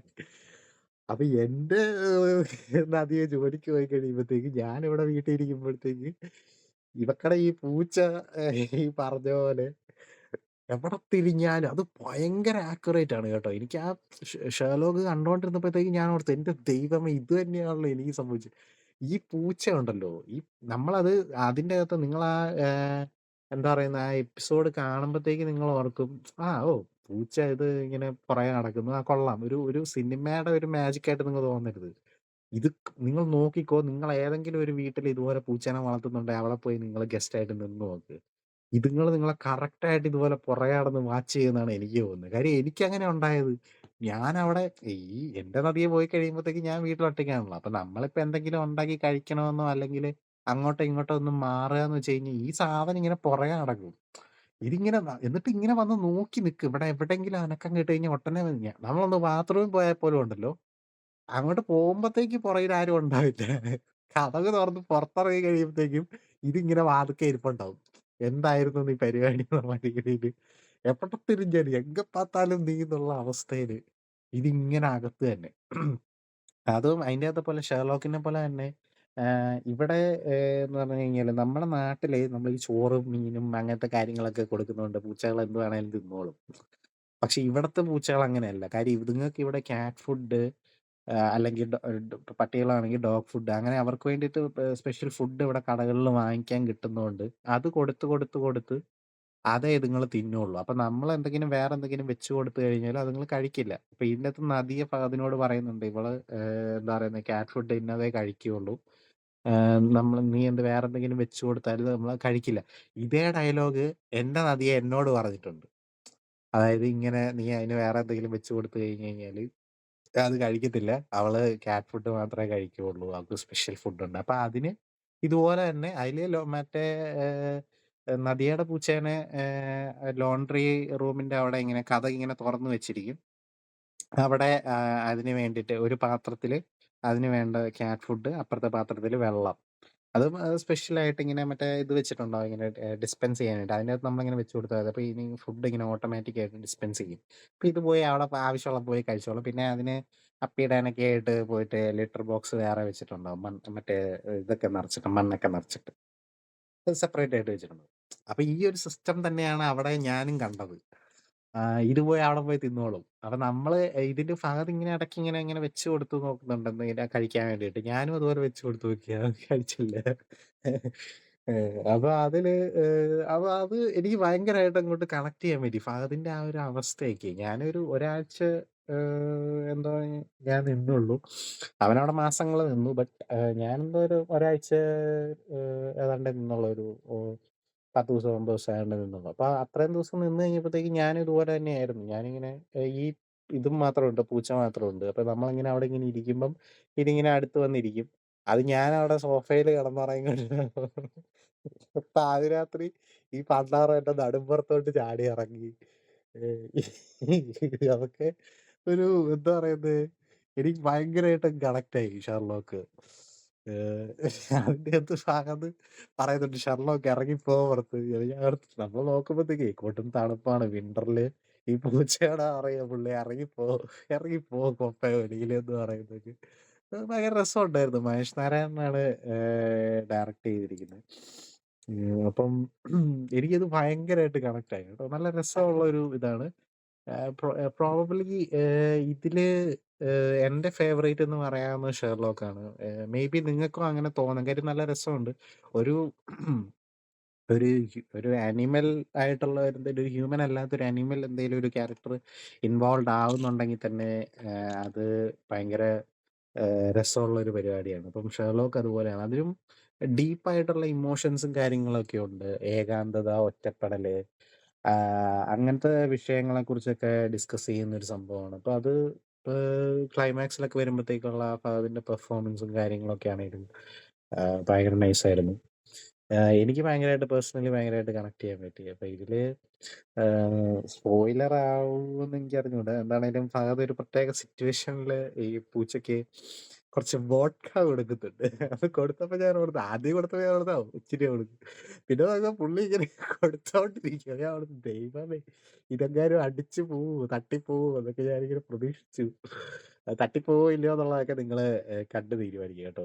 കാര്യം ഈ പെറ്റ്സിന് ആൽക്കഹോള് കൊടുക്കുന്നത് നല്ലതല്ല. പുള്ളി ആദ്യം ഓറഞ്ച് ജ്യൂസ് ഒക്കെ മിക്സ് ചെയ്തൊക്കെ കൊടുത്ത സാധനം പിന്നെ ഡയറക്റ്റ് ആയിട്ട് ഇച്ചിരി ഒഴിച്ചു കൊടുക്കുന്നുണ്ട്. ഈ സാധനമാണ് മടമടാന്ന് അടിക്കുന്നതുകൊണ്ട് ഞാനോർത്ത് ദൈവമേ തട്ടിപ്പോവോ കാഞ്ഞു പോവോ, ഇനി അതാണോ കഥ എന്നൊക്കെ ഓർത്തു. എനിവേസ് അപ്പൊ എന്താണ്, അപ്പൊ ഞാൻ പെട്ടെന്ന് കണക്ട് ചെയ്ത് ഞാന് ഈ പൂച്ചയ്ക്ക് ജ്യൂസ് ഒക്കെ കൊടുത്ത് ഓറഞ്ച് ജ്യൂസ് ഒഴിച്ചു കൊടുത്തൊക്കെ ഓർത്തു. ഇപ്പം എന്താണെങ്കിലും വളരെ രസകരമായിട്ടുള്ള ഒരു എപ്പിസോഡാണ്. അതീന്ന് എനിക്കൊരു കാര്യം മനസ്സിലായി. പൂച്ചകളെ ഈ വളർത്തുമ്പോഴത്തേക്ക് അത് ഈ നല്ല രോമങ്ങളൊക്കെ ഉള്ള, അത്യാവശ്യം നല്ല ഇനമുള്ള ഒരു നല്ല കുറച്ച് നല്ല ബ്രീഡായിട്ടുള്ള ഒരു പൂച്ചയാണ്. അപ്പം അതിന്റെ രോമങ്ങളായിരുന്നു പിന്നെ എന്റെ ഡ്രസ്സിൽ മുഴുവൻ. ഞാൻ അവിടെ തന്നെ തിരിച്ചു പോരുന്നതിന് മുമ്പ് അവിടെ എന്റെ തുണിയൊക്കെ അലക്കിയിട്ടാണ് കൊണ്ടുവന്നത്. പക്ഷെ എന്നിട്ടും ഇപ്പോഴും പാന്റയിലൊക്കെ ഇരിപ്പുണ്ടാവും അതിന്റെ രോമം ഇതൊക്കെ. എന്താണേലും വളരെ നല്ല എന്റെ ആ ഒരു ആൽബർട്ടയിലെ ദിനങ്ങള് എന്നെ ഓർമ്മിപ്പിച്ചു. അപ്പൊ ഇത് പടം സംഭവം ഷൂട്ട് ചെയ്തിരിക്കുന്ന ആൽബർട്ടയില്, ഞാൻ പോയതും ആൽബർട്ടയില്. അവിടെ നദിയ മൊയ്തു, എനിക്കും ഒരു നദിയ മൊയ്തു. അതും ജോലിക്ക് പോകുന്നു, ഇതും ജോലിക്ക് പോകുന്നു. അവിടെ ഒരു പൂച്ച, ഇവിടെ ഒരു പൂച്ച.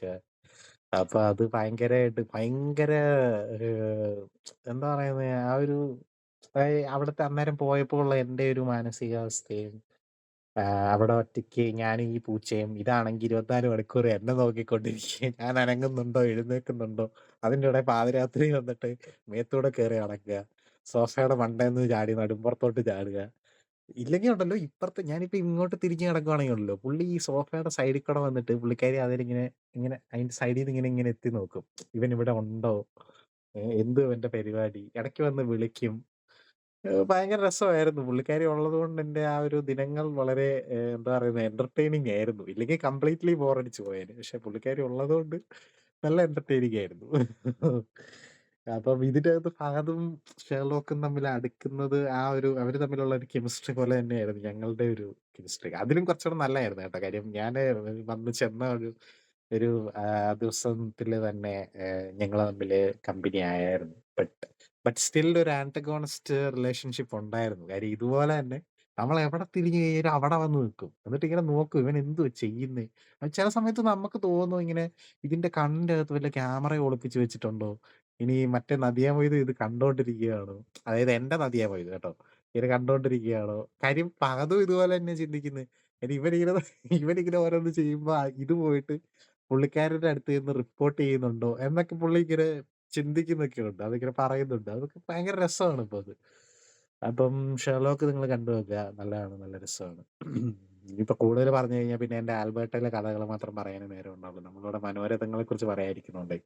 വേണമെങ്കിൽ ഞാനതൊരു എപ്പിസോഡായിട്ട് ചെയ്യാൻ തോന്നുന്നു. 10 ദിവസത്തെ 10 ദിവസം ഈ പൂച്ചേനെ കൊണ്ട് ഞാൻ അനുഭവിച്ചതൊക്കെ വേണമെങ്കിൽ പറയായിരുന്നു. എനിവേയ്സ് അപ്പൊ അത് കൊള്ളാം. നല്ല രസമായിരുന്നു. എനിവേയ്സ്. പിന്നെ നദിയാമീതുവിന്റെ പെർഫോമൻസ് ഒക്കെ നല്ലതായിരുന്നു.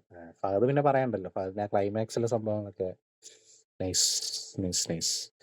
അപ്പൊ എനിക്ക് ഇതില് ഒരു വേണമെങ്കിൽ ഒരു നെഗറ്റീവായിട്ട് പറയാൻ തോന്നുന്നു പറഞ്ഞു കഴിഞ്ഞാല് അതൊരു നെഗറ്റീവ് ആണെന്ന് പറയാൻ പറ്റില്ല. മേ ബി ഞാനിപ്പോ ഇത് പറഞ്ഞു കഴിയുമ്പോഴത്തേക്ക് ചിലപ്പോൾ നിങ്ങൾക്കും അതൊരു നെഗറ്റീവായിട്ട്. കാര്യം സിനിമയുടെ ഒരു മാജിക് എന്ന് പറയുന്നത് ലാലേട്ടൻ പറയുന്ന പോലെ ഇതൊരു മേക്ക് ബിലീഫ് അല്ലേ മോനെ എന്ന് പറയുന്ന പോലെ.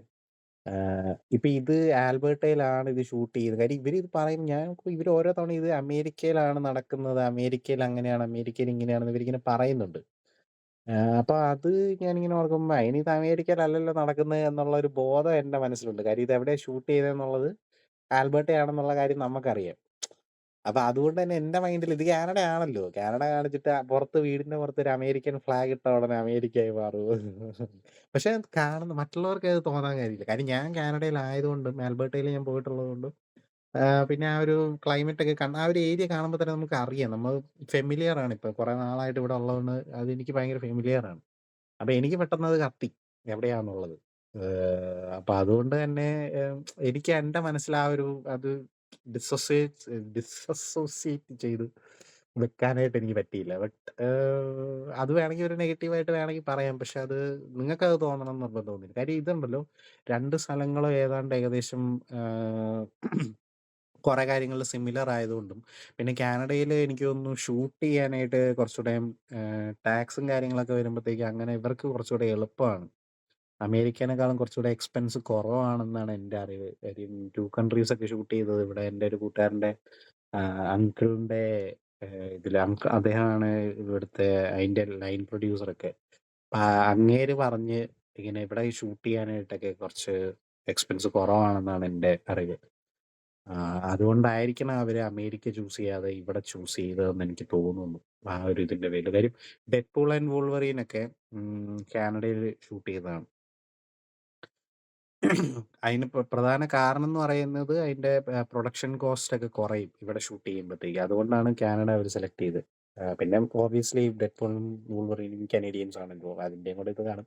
റയൻ റെനോൾഡ് കനേഡിയൻ ആണ്. അപ്പോൾ അങ്ങനെയൊക്കെ ആയിരിക്കും. ബട്ട് എനിവേസ് ഇതും അതുപോലെ തന്നെ അമേരിക്കയിൽ പോയി അവർ ഷൂട്ട് ചെയ്യാതെ കാനഡ സെലക്ട് ചെയ്യാനുള്ള കാരണം അതാണെന്ന് തന്നെ എനിക്ക് തോന്നുന്നത്. എന്താണെങ്കിലും കൊള്ളാം. അപ്പം നെഗറ്റീവായിട്ട് വേണമെങ്കിൽ അത് മാത്രമേ പറയാനായിട്ട് പറ്റത്തുള്ളൂ. But still nice. പിന്നെ എനിക്ക് ഈ പേഴ്സണൽ കണക്ഷൻ ഈ എറണംകെട്ട പൂച്ച അങ്ങനെ പറയാമെന്നറിയൂടാ അതിന്. ബട്ട് ഈ ഒരു സാധനമുണ്ട് ഭയങ്കര ഈറിയാണ്. നമുക്കതുകൊണ്ടല്ലോ എനിക്ക് അതിനോട് ഭയങ്കരമായിട്ട് റിലേറ്റ് ചെയ്യാൻ പറ്റി. കാര്യം ഈ സാധനം ഇങ്ങനെ നമ്മൾ എവിടെ തിരിഞ്ഞാലും അവിടെ എങ്ക பார்த்தாലും നീ എന്ന് പറഞ്ഞ് ഇതിങ്ങനെ നിൽക്കുമ്പോഴത്തേക്കേ നമുക്ക് ശരിക്കും തോന്നും ഇതെന്തോ ഇത് എന്നുള്ള രീതിയിൽ എനിക്ക് ഭയങ്കരമായിട്ട് കണക്ട് ചെയ്യാൻ പറ്റി. അപ്പൊ എന്താണേലും അടുത്തത് അടുത്തത് ഞാൻ കണ്ടത് ഉം, കടൽക്കാറ്റ് എന്ന് പറഞ്ഞ എപ്പിസോഡാണ്. അത് ഡയറക്റ്റ് ചെയ്തിരിക്കുന്നത് രതീഷ് അമ്പാട്ടാണ്. അതിൻ്റെ സിനിമാറ്റോഗ്രാഫർ ലോകനാഥൻ, മ്യൂസിക് ചെയ്തിരിക്കുന്നത് രാഹുൽ രാജ്, ഷെർലോക്കിന്റെ ചെയ്തിരിക്കുന്നത് സയ്യിദ് അബ്ബാസും, പിന്നെ സിനിമാറ്റോഗ്രാഫറും മഹേഷ് നാരായണൻ തന്നെയാണ്. അപ്പൊ എന്താണേലും കടൽക്കാറ്റിൻ്റെ അകത്ത് ഇന്ദ്രജിത്ത് പിന്നെ അപർണ ബാലമുരളിയൊക്കെ ഉണ്ട്. അപ്പൊ ഇത് ഡീൽ ചെയ്യുന്നതെന്ന് പറഞ്ഞു കഴിഞ്ഞാല് അതായത് ചില ഇതും ദാമ്പത്യ ബന്ധം വെച്ച് തന്നെയാണ് വരുന്നത്. കാഴ്ചയുടെ മറ്റൊരു ഫോർമാറ്റ് എന്ന് വേണമെങ്കിൽ പറയാം. ഉം, ഇതിനെന്താന്ന് വെച്ച് കഴിഞ്ഞാല് ഇന്ദ്രിയത്തിന്റെ ക്യാരക്ടർ അദ്ദേഹത്തിന് അദ്ദേഹത്തിന്റെ വൈഫാണ് അപർണ. അവർക്കൊരു കുട്ടിയുണ്ട്. മറ്റൊരു കുട്ടി ഓൺ ദ വേ ആണ്. അപ്പം അവര് താമസിക്കുന്നത് ഇന്ദ്രിയത്തിന്റെ അതായത് നാട്ടിലെ വീട്ടിലാണ് ഇവര് താമസിക്കുന്നത്. ഇന്ദ്രിയത്ത് കടൽക്കാറ്റ് പുള്ളിക്ക് പ്രശ്നമായതുകൊണ്ട്, അതായത് കടൽക്കാറ്റ് വന്നു കഴിഞ്ഞാൽ ആസ്മയുടെ ശ്വാസതടസ്സം ബുദ്ധിമുട്ടുകളൊക്കെ ഉണ്ടാവുന്നതുകൊണ്ട് പുള്ളി ടൗണിലാണ് സെപ്പറേറ്റ് ആയിട്ട് താമസിക്കുന്നത്. ഇവര് ഭാര്യയും കുട്ടിയും നാട്ടിലും, ഇങ്ങേര് ടൗണിലും. പക്ഷെ ടൗണിൽ ഇങ്ങേർക്ക് വേറെ കടൽക്കാറ്റിന്റെ പ്രശ്നം ഉപ്പരസം കൊണ്ടുള്ള പ്രശ്നമൊന്നുമല്ല. പുള്ളിക്ക് അവിടെ ഒരു റിലേഷൻഷിപ്പ് ഉണ്ട്. അതുകൊണ്ടാണ് പുള്ളി അവിടെ ഇങ്ങനെ കടൽക്കാറ്റാണ് ആശ്രയമാണെന്നൊക്കെ പറഞ്ഞിട്ട് പുള്ളി അവിടെ നിൽക്കുന്നത്. ബട്ട് ആ ബന്ധം പിന്നീട് എന്തായി? വീണ്ടും തിരികെ ഭാര്യയുടെ അടുത്ത് തന്നെ എത്തുമോ? അങ്ങനെയുള്ള കാര്യങ്ങളൊക്കെയാണ് കടൽക്കാറ്റ് ഡീൽ ചെയ്യുന്നത്. എനിക്കിത് കണ്ടു കഴിഞ്ഞപ്പോഴത്തേക്കും വിദ്യാബാലന്റെ ഒരു സിനിമയുണ്ട്. ഏഹ്, എന്തായിരുന്നു അതിന്റെ പേര്? വിദ്യാബാലനും നമ്മുടെ സ്കാം 1999 എന്തായിരുന്നു ആ പടത്തിന്റെ പേര്? അതിന്റെ അകത്തെ ഗാന്ധിയും കൂടി അഭിനയിച്ച പടമാണ്. അങ്ങേരുടെ പേര് മറന്നുപോയി. രാഹുൽ ഗാന്ധി അല്ലല്ലോ. എന്തോ ഒരു ഗാന്ധിയായിരുന്നു. പ്രതീക് ഗാന്ധി എന്നാണ് തോന്നുന്നു. എന്താണേലും അവരുടെ ഒരു പടമുണ്ട്. ഇതുപോലെ തന്നെ ഒരു സിമിലർ സ്റ്റോറി ലൈനാണ് അതിന്. എന്താ പറയുന്നത് വിവാഹത്തില് പക്ഷെ അത് ദോ ഓർ ദോ പ്യാർ എന്നാണെന്ന് തോന്നുന്നു അതിന്റെ പേര്. വിദ്യാബാലനും പ്രതീക് ഗാന്ധി. എനിക്ക് പെട്ടെന്ന് ആ പടം ഓർമ്മ വന്നു. അതില് ഇതുപോലെന്ന് പറയാൻ പറ്റില്ല. പക്ഷെ അതില് 2 പേർക്കും ഉണ്ട്. ഒരു എക്സ്ട്രാ മാരിറ്റൽ ലൈഫ് ഉണ്ട്. ഹസ്ബൻഡിനും ഉണ്ട്, വൈഫും ഉണ്ട്. പിന്നെ ലാസ്റ്റ് എന്തായി എന്നൊക്കെ ഉള്ളത്. ബട്ട് എനിക്ക് അതാണ് പെട്ടെന്ന് ഓർമ്മ വന്നത്. ഇപ്പം കടൽക്കാറ്റ് കൊള്ളാം. കുഴപ്പമില്ല. ഒരു ഉം, എന്താ പറയുന്നെ അവസാനമൊക്കെ ഒരു ആ ആ ഒരു ഇതിലെത്തി. അതില് കുറച്ച് കാര്യങ്ങളൊക്കെ ഉണ്ട്. വേണമെങ്കില് അതിന്റെ ഒരു പൊളിറ്റിക്സിനെ കുറിച്ചൊക്കെ ഇങ്ങനെ ചർച്ച ചെയ്യുകയാണെങ്കിൽ പൊളിറ്റിക്കൽ എന്താ പറയുന്ന ഒരു ഒരു കറക്റ്റ്നെസ്സിനെ കുറിച്ചൊക്കെ ഇങ്ങനെ സ്ക്രൂട്ടനൈസ് ചെയ്ത് സംസാരിക്കുകയാണെങ്കിൽ വേണമെങ്കിൽ ഒരു കാര്യം ചെയ്യാം. യു.ഡി.സി കുമാരി ഇതൊക്കെ കണ്ടിട്ട് വരുവാണെങ്കിൽ പുള്ളിക്കാരി ഉണ്ടായിരുന്നെങ്കിൽ അതുമായിട്ടൊന്ന് ഡിസ്കസ് ചെയ്യായിരുന്നു. ഓവറോൾ കൊള്ളാം. കുഴപ്പമില്ല. ഇതിന്റെ അകത്ത് എനിക്കങ്ങനെ ഇതില് ഒരു ഏറ്റവും കൂതറയായിട്ട് ഒറ്റ ഒരെണ്ണവും തോന്നിയിട്ടില്ല. എല്ലാം ഒബിയസ്ലി എംടിയുടെ കഥയായതുകൊണ്ടും കണ്ടോണ്ടിരിക്കാൻ എല്ലാം നല്ല രസമുണ്ടായിരുന്നു. ബട്ട് ഇത് കടൽക്കാറ്റ് വേണമെങ്കിൽ ഇതിലെ ഒരു വീക്കർ എൻട്രികളിൽ ഒരെണ്ണമായിട്ട് വേണമെങ്കിൽ നമുക്ക് പറയാം. അങ്ങനെ എനിക്ക് തോന്നി ഇതുവരെ കണ്ട ഇതിലൊക്കെ. പക്ഷെ കൊള്ളാം. എന്നാലും അങ്ങനെ മോശമെന്നോ അല്ലെങ്കിൽ കൊള്ളത്തില്ലാന്നോ അങ്ങനെയൊന്നും പറയാനൊന്നുമില്ല. കൊള്ളാം, കുഴപ്പമില്ല. കണ്ടോണ്ടിരിക്കാം എന്നുള്ളൊരു ഫീലിംഗാണ് കിട്ടിയത്. ഇന്ദ്രിത്തും അതിന്റെയൊക്കെ പെർഫോമൻസ് ഒക്കെ നല്ലതാണ്. ആഹ് അവരുടെ ഇന്ദ്രിയത്തിന്റെ പട്ടീനെ വെച്ചിട്ടൊക്കെ ഉള്ള ഒരു സിംബോൾസ് ഒക്കെ ഉണ്ട്. അതൊക്കെ എനിക്കങ്ങോട്ട് ഇഷ്ടപ്പെട്ടു. കൊള്ളാം. ആ ഒരു ഇതൊക്കെ. ബട്ട് എന്നാലും ഈ മൊത്തത്തിലുള്ള സാധനങ്ങളില് കുറച്ചുകൂടെ ഒരു വീക്കർ എൻട്രി ആയിട്ട് വേണമെങ്കിൽ നമുക്കിത് എനിക്കങ്ങനെ തോന്നി. ബട്ട് ഓവറോൾ കൊള്ളാം. കാര്യം അതിന്റെ ഒരു ക്ലൈമാക്സ് ഒക്കെ അത് നമ്മുടെ മലയാള സിനിമയിലൊക്കെ ഇങ്ങനെ കണ്ടുവരുന്ന ഒരു ട്രോപ്പായിട്ട് എനിക്ക് ഇങ്ങോട്ട് അത് ഞാൻ കൂടുതൽ പറഞ്ഞു കഴിഞ്ഞാൽ ഇനിയിപ്പോ സ്പോയിലറായി ഇത് കാണാത്ത ആളുകളുടെ എക്സ്പീരിയൻസ് കൂടെ അത് ഇങ്ങോട്ട് അത് നശിപ്പിക്കുന്നില്ല. ബട്ട് അതിലെ ചില ചോയ്സസ് ഞാനിങ്ങനെ ആലോചിച്ചു. അത് പണ്ടത്തെ പടങ്ങളിലൊക്കെ ഓക്കെ എന്തായാലും ആട്ടെ. അതങ്ങനെ കൊള്ളാം. മൊത്തത്തിൽ കുഴപ്പമില്ല. അങ്ങനത്തെ ഒരു സംഭവം. പിന്നത്തേത് അഭയം തേടി വീണ്ടും. അത് അഭയം തേടി എന്നുള്ള സിനിമയുടെ അതിന്റെ ഇത് വീണ്ടും എന്നുള്ള രീതിയില് അഭയം തേടിക്കകത്ത് അതായത് കൊല്ലപ്പെട്ട മാതാപിതാക്കളുടെ ഇത് അവരുടെ ആൻസെസ്ട്രൽ ഹോമിലോട്ട് ഒരു പെൺകുട്ടി വരുന്ന അങ്ങനത്തെ സംഭവങ്ങളൊക്കെ ആണല്ലോ ആ അഭയം തേടിയിലുണ്ടായിരുന്നത്. അതിന്റെ ഒരു ഇത്തവണ സിദ്ദിഖിന്റെ ക്യാരക്ടറിലൂടെ അതായത് ഇതിന്റെ ഡയറക്ടർ സന്തോഷ് ശിവൻ, മ്യൂസിക് ചെയ്തിരിക്കുന്നത് ജെയ്ക്സ് ബിജോയ്, സിനിമാറ്റോഗ്രാഫി സന്തോഷ് ശിവൻ തന്നെയാണ്. ഇതെന്താ സംഭവം എന്ന് വെച്ച് കഴിഞ്ഞാൽ സിദ്ദിഖാണ് ഇതിനകത്ത് മെയിനായിട്ട് വരുന്നത്. ഏഹ്, എന്താ പറയുന്ന ഒരു മലയോര ഗ്രാമത്തിലേക്ക് പുള്ളി വരുന്നതും അവിടെ ഒരു ഏഹ്, അതായത് പുള്ളിക്ക് വന്നിറങ്ങുമ്പോൾ തന്നെ പുള്ളിക്ക് ആ സ്ഥലം പണ്ട് അതിന്റെ പഴയ പുള്ളിയുടെ കുട്ടിക്കാലത്ത് ഫെമിലിയർ ആയിട്ടുള്ള ഒരു സ്ഥലമാണെന്നുള്ള രീതിയിലൊരു സൂചന തരുന്നുണ്ട്. അപ്പൊ പുള്ളിക്ക് അവിടെ അറിയാം. പക്ഷെ ഇപ്പൊ പുള്ളി അവിടെ ഒരു സ്ട്രേഞ്ചറാണ്. അവിടുത്തെ ആളുകൾ മാറി, ഭാഷ മാറി, എല്ലാം മാറി. ഇപ്പൊ പുള്ളി അവിടെ വരുന്നു. അവിടെ ഒരു വീട് താമസിക്കാൻ ഒരു സ്ഥലം വേണമെന്ന് പറയുന്നു. അങ്ങനെ ഒരു യജമാനൻ എന്ന് പറഞ്ഞിട്ടൊരു ക്യാരക്ടർ ഇതിനകത്തുണ്ട്. ഒരു ലാൻഡ് ലോർഡ് പോലെ ആരാണെന്ന് കാണിക്കുന്നില്ല. എല്ലാവർക്കും ഭയങ്കര ഭയഭക്തി ബഹുമാനമുള്ളൊരു ആള്. പുള്ളിക്ക് ഇങ്ങനെ എന്താ പറയുന്നത് കാലാവസ്ഥ മാറുന്ന പോലെ മൂഡ് മാറുന്ന ഒരു മനുഷ്യനാണ്. അപ്പൊ അങ്ങേരുടെ ഒരു വീട്ടില് പുള്ളി വാടകയ്ക്ക് താമസിക്കാൻ പോകുന്നു. ഇടിഞ്ഞു പൊളിഞ്ഞ് ഒരു ഒരു അതായത് മെയിൻറ്റെയിൻ ചെയ്യാതെ വർഷങ്ങളായിട്ട് അടച്ചു കിടക്കുന്ന ഒരു വീട്. എനിക്ക് പെട്ടെന്ന് ഭാർഗവി നിലയം ഓർമ്മ വന്നു. ഏതാണ്ട് ആ ഒരു സിമിലർ ട്രോപ്പ് പോലെ. പക്ഷെ അതില് വ്യത്യാസം എന്താന്ന് വെച്ച് കഴിഞ്ഞാൽ ഭാർഗവി നിലയത്തിന്റെ അകത്ത് ആക്ച്വൽ പ്രേതം ഉണ്ടായിരുന്നു. വീട്ടിലായിരുന്നു പ്രേതമെങ്കില് ഇവിടെ സിദ്ദിഖ് ഒരു പെണ്ണിനെ കാണുന്നുണ്ട്. അത് സിദ്ദിഖിന് വളരെ ഫെമിലിയർ ആയിട്ടുള്ള ഒരു ക്യാരക്ടറിന്റെ മകളെ പോലെ അതായത് എന്തുവായിരുന്നു ഇതിന്റെ അമ്മിണി എന്നാണ് പേര് പറഞ്ഞത് ഞാൻ മറന്നുപോയി. അമ്മിണിന്നാ അങ്ങനെന്തോ പേര് പറയും. ആ അമ്മിണിയുടെ മകളെ പോലെ തോന്നിക്കുന്ന ഒരു പെണ്ണിനെയാണ് സിദ്ദിഖ് അവിടെ കാണുന്നത്. അപ്പൊ ഒരു മിസ്റ്ററി നിറഞ്ഞിട്ടുള്ള ഒരു സംഭവമാണ്. ആരാണ് ആ പെണ്ണ്?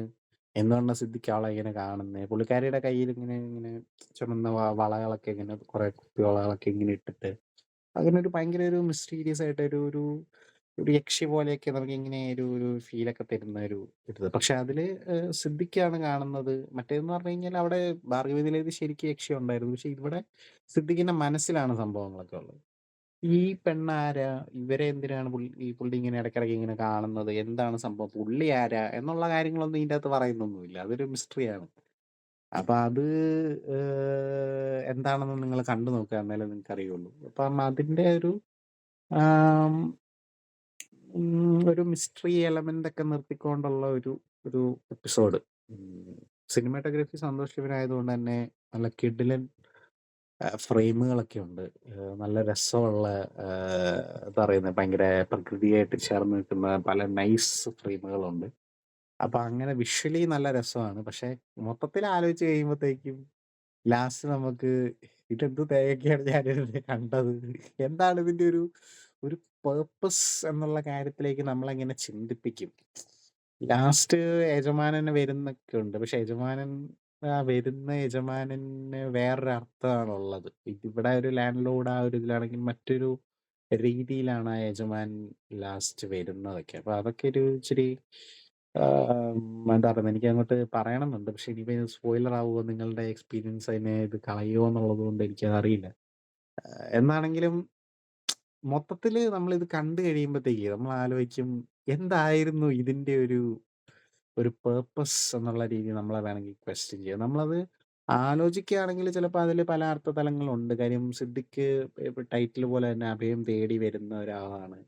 അദ്ദേഹം തന്നെ പറയുന്നുണ്ട്, പല സ്ഥലങ്ങളിലും അദ്ദേഹം യാത്ര ചെയ്യുകയും അതായത് റെയിൽവേ സ്റ്റേഷനിലെ ഗസ്റ്റുകളുടെ റൂമുകളിലൊക്കെ ആണെങ്കിൽ അവിടുത്തെ ആ ഒരു അറിയാലോ, ക്രൗഡഡ് ആയിട്ടുള്ള ഏരിയയിൽ. അപ്പോൾ ആ ഒരു വിഴുപ്പുകളുടെയും മറ്റ് അവരുടെ സാധനങ്ങളുടെയൊക്കെ മറ്റേ സ്വെറ്റിൻ്റെയൊക്കെ മണവും ദുർഗന്ധവും അങ്ങനത്തെ കാര്യങ്ങളൊക്കെ അതിൽ നിന്നൊക്കെ മടുത്തിട്ട് സ്വന്തമായിട്ടൊരു 4 ചുവരുകളുള്ള ഒരു കൂരയുടെ കീഴിൽ കഴിയണം എന്നൊക്കെ ഉള്ള രീതിയിലൊക്കെ ഒരു അഭയം തേടി വരുന്ന ഒരാളാണ്. അപ്പൊ ഇതിലൊരു ഡയലോഗുണ്ട്.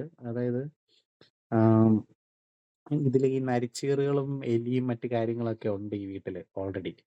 അപ്പൊ പുള്ളി ആദ്യത്തെ ദിവസം വന്നിട്ട് അതുങ്ങളെ ഒന്നും ഞാൻ ഓടിക്കുന്നില്ല, അതുങ്ങൾക്കും അവകാശപ്പെട്ടതാണ് എന്നൊക്കെ പറയുന്നുണ്ട്. എന്നിട്ട് അടുത്ത ദിവസം പുള്ളി പുള്ളി എട്ടുകാലി വലയും മറ്റു കാര്യങ്ങളൊക്കെ ക്ലീൻ ചെയ്യാൻ വേണ്ടിയിട്ട് പണിക്കാരെയൊക്കെ കൊണ്ടുവരുന്നുണ്ട്. അപ്പൊ ഞാൻ ഓർത്ത്, അല്ല ഈ നരിച്ചീറുകളെ എലിയുടെ ഒന്നും ഓടിക്കുന്നില്ല, അതുങ്ങൾക്ക് ആ വീട് അവകാശപ്പെട്ടാണ്. ശരി, ഓക്കെ, സംഭവിച്ചു. അപ്പൊ ഈ എട്ടുകാലിയും ഒരു ജീവി തന്നെയാണല്ലോ, അതിനും ആ വീട് അവകാശപ്പെട്ടാണല്ലോ. അപ്പൊ അത് മാത്രം ഇയാള് വൃത്തിയാക്കുമ്പോ വലയൊക്കെ തുടയ്ക്കുമ്പോ അതുങ്ങളുടെ കഷ്ടപ്പെട്ട നെയ്ത വലയം ഇതൊക്കെയല്ലേ ഇപ്പൊ അതിനെത്ര എട്ടുകാലി ഉണ്ടായിരിക്കും, അതിനെയൊക്കെ ചവിട്ടി കൊന്നുകാണ് ഇനി. അതിനെയൊന്നും അടിച്ചോടിക്കുന്നതിന് കുഴപ്പമില്ലേ എന്ന് ഞാനിങ്ങനെ ആലോചിച്ചു. പിന്നെ പുള്ളി കറി വെച്ച് കഴിക്കുമ്പോഴത്തേക്കും മീനിനെ കറി വെക്കുമ്പോ അതും അത് മീൻ തന്നെയാണോ? മീൻ കറി ആയിരുന്നോ? മീൻ കറി പോലെയാണ് എനിക്ക് തോന്നിയത്. ഇനി വേറെ എന്തെങ്കിലും പച്ചക്കറി ആയിരുന്നോ എന്ന് നമുക്ക് അറിഞ്ഞൂടാ. അപ്പൊ അതിനെ കറി വെച്ച് കഴിക്കുന്നതിനും കുഴപ്പമില്ല. ഇയാൾക്ക് എലീനെ പണിക്കാരനൊരാള് എലീനെ കൊണ്ട് വരുമ്പോ അയ്യോ എന്നെ കൊല്ലല്ലേ, ഉപദ്രവിക്കല്ലേ, വെറുതെ വിട്ടേരും എന്നൊക്കെ പറയുന്നുണ്ട്. പക്ഷെ എട്ടുകാലി വലയൊക്കെ ഡിസ്ട്രോയ് ചെയ്തതിന് അടിച്ച് തൂത്ത് വൃത്തിയാക്കുന്നതിനൊന്നും കുഴപ്പമൊന്നുമില്ല. അതൊന്നും വലിയ അതുങ്ങൾക്കൊന്നും അവകാശമില്ലായിരിക്കും ഇപ്പൊ. അത് ഞാൻ ചുമ്മാ പറഞ്ഞ കേട്ടോ, ഒരു കോമഡിക്ക് വേണ്ടി പറഞ്ഞതാണ്. എനിവേസ് എന്താണേലും എപ്പിസോഡിന്റെ പ്രശ്നം ഇതാണ്. കാര്യം വിഷ്വലി ഫ്രെയിമും കാര്യങ്ങളൊക്കെ ഭയങ്കര നല്ലതാണ്. ഓബിയസ്ലി സിനിമാറ്റോഗ്രഫി നല്ലതായതുകൊണ്ടേ നല്ല രസമുള്ള കുറെ ഫ്രെയിമുകളും കാര്യങ്ങളൊക്കെ ഉണ്ട്. സിദ്ദിഖ് പറയേണ്ട കാര്യമില്ലല്ലോ, എന്ത് റോൾ എടുത്താലും ആ മനുഷ്യൻ അത് പക്കായിട്ട് ചെയ്യുന്നതുകൊണ്ട് അതും ഭയങ്കര സൂപ്പറായിരുന്നു. ഒരു മിസ്റ്ററി ആയിട്ടുള്ള ഒരു ക്യാരക്ടറൊക്കെയാണ്. ബട്ട് വാട്ട്സ് ദ പോയിന്റ് എന്ന് നമ്മൾ ചിന്തിക്കുന്ന ഒരു വേണമെങ്കിൽ നമുക്ക് ചിന്തിക്കാം കണ്ടു കഴിയുമ്പോഴത്തേക്കും. ഒരു ഇൻട്രസ്റ്റിംഗ് ആയിട്ടുള്ള ഒരു ചോയ്സ്. അപ്പം ഇതും കടൽക്കാറ്റും ആണ് മേ ബി കുറച്ചുകൂടെ കടൽക്കാറ്റും പക്ഷെ അത്രയും എന്താ പറയുന്നത് ഞാൻ ഒരു ഉം. കടൽക്കാറ്റ് പിന്നെയും കുഴപ്പമില്ല. ഇത് നമ്മളിങ്ങനെ ആലോചിക്കും ഇതെന്ത് തേങ്ങയൊക്കെയാണ് ഇവിടെ വെച്ചിരുന്നത്. Apart from the frame and all. കാര്യം അതിന്റെ എൻഡിങ് ഒക്കെ ആണെങ്കില് ഒരു പ്രത്യേക രീതിയിലുള്ള ഇതാണ്. അതായത് ഇപ്പം ഒരുമാതിരി നോക്ക് അറ്റ് ദ ക്യാബിൻ സിനിമ കാണുന്ന പോലെ ഇരിക്കും. കാര്യം കണ്ടു കഴിയുമ്പോ നമുക്ക് ഞാനും യൂഡിസ് കുമാരിയും കൂടെ ഇരുന്ന് കണ്ടായിരുന്നു. എം നൈറ്റ് ഷ്യാമളന്റെ പടം.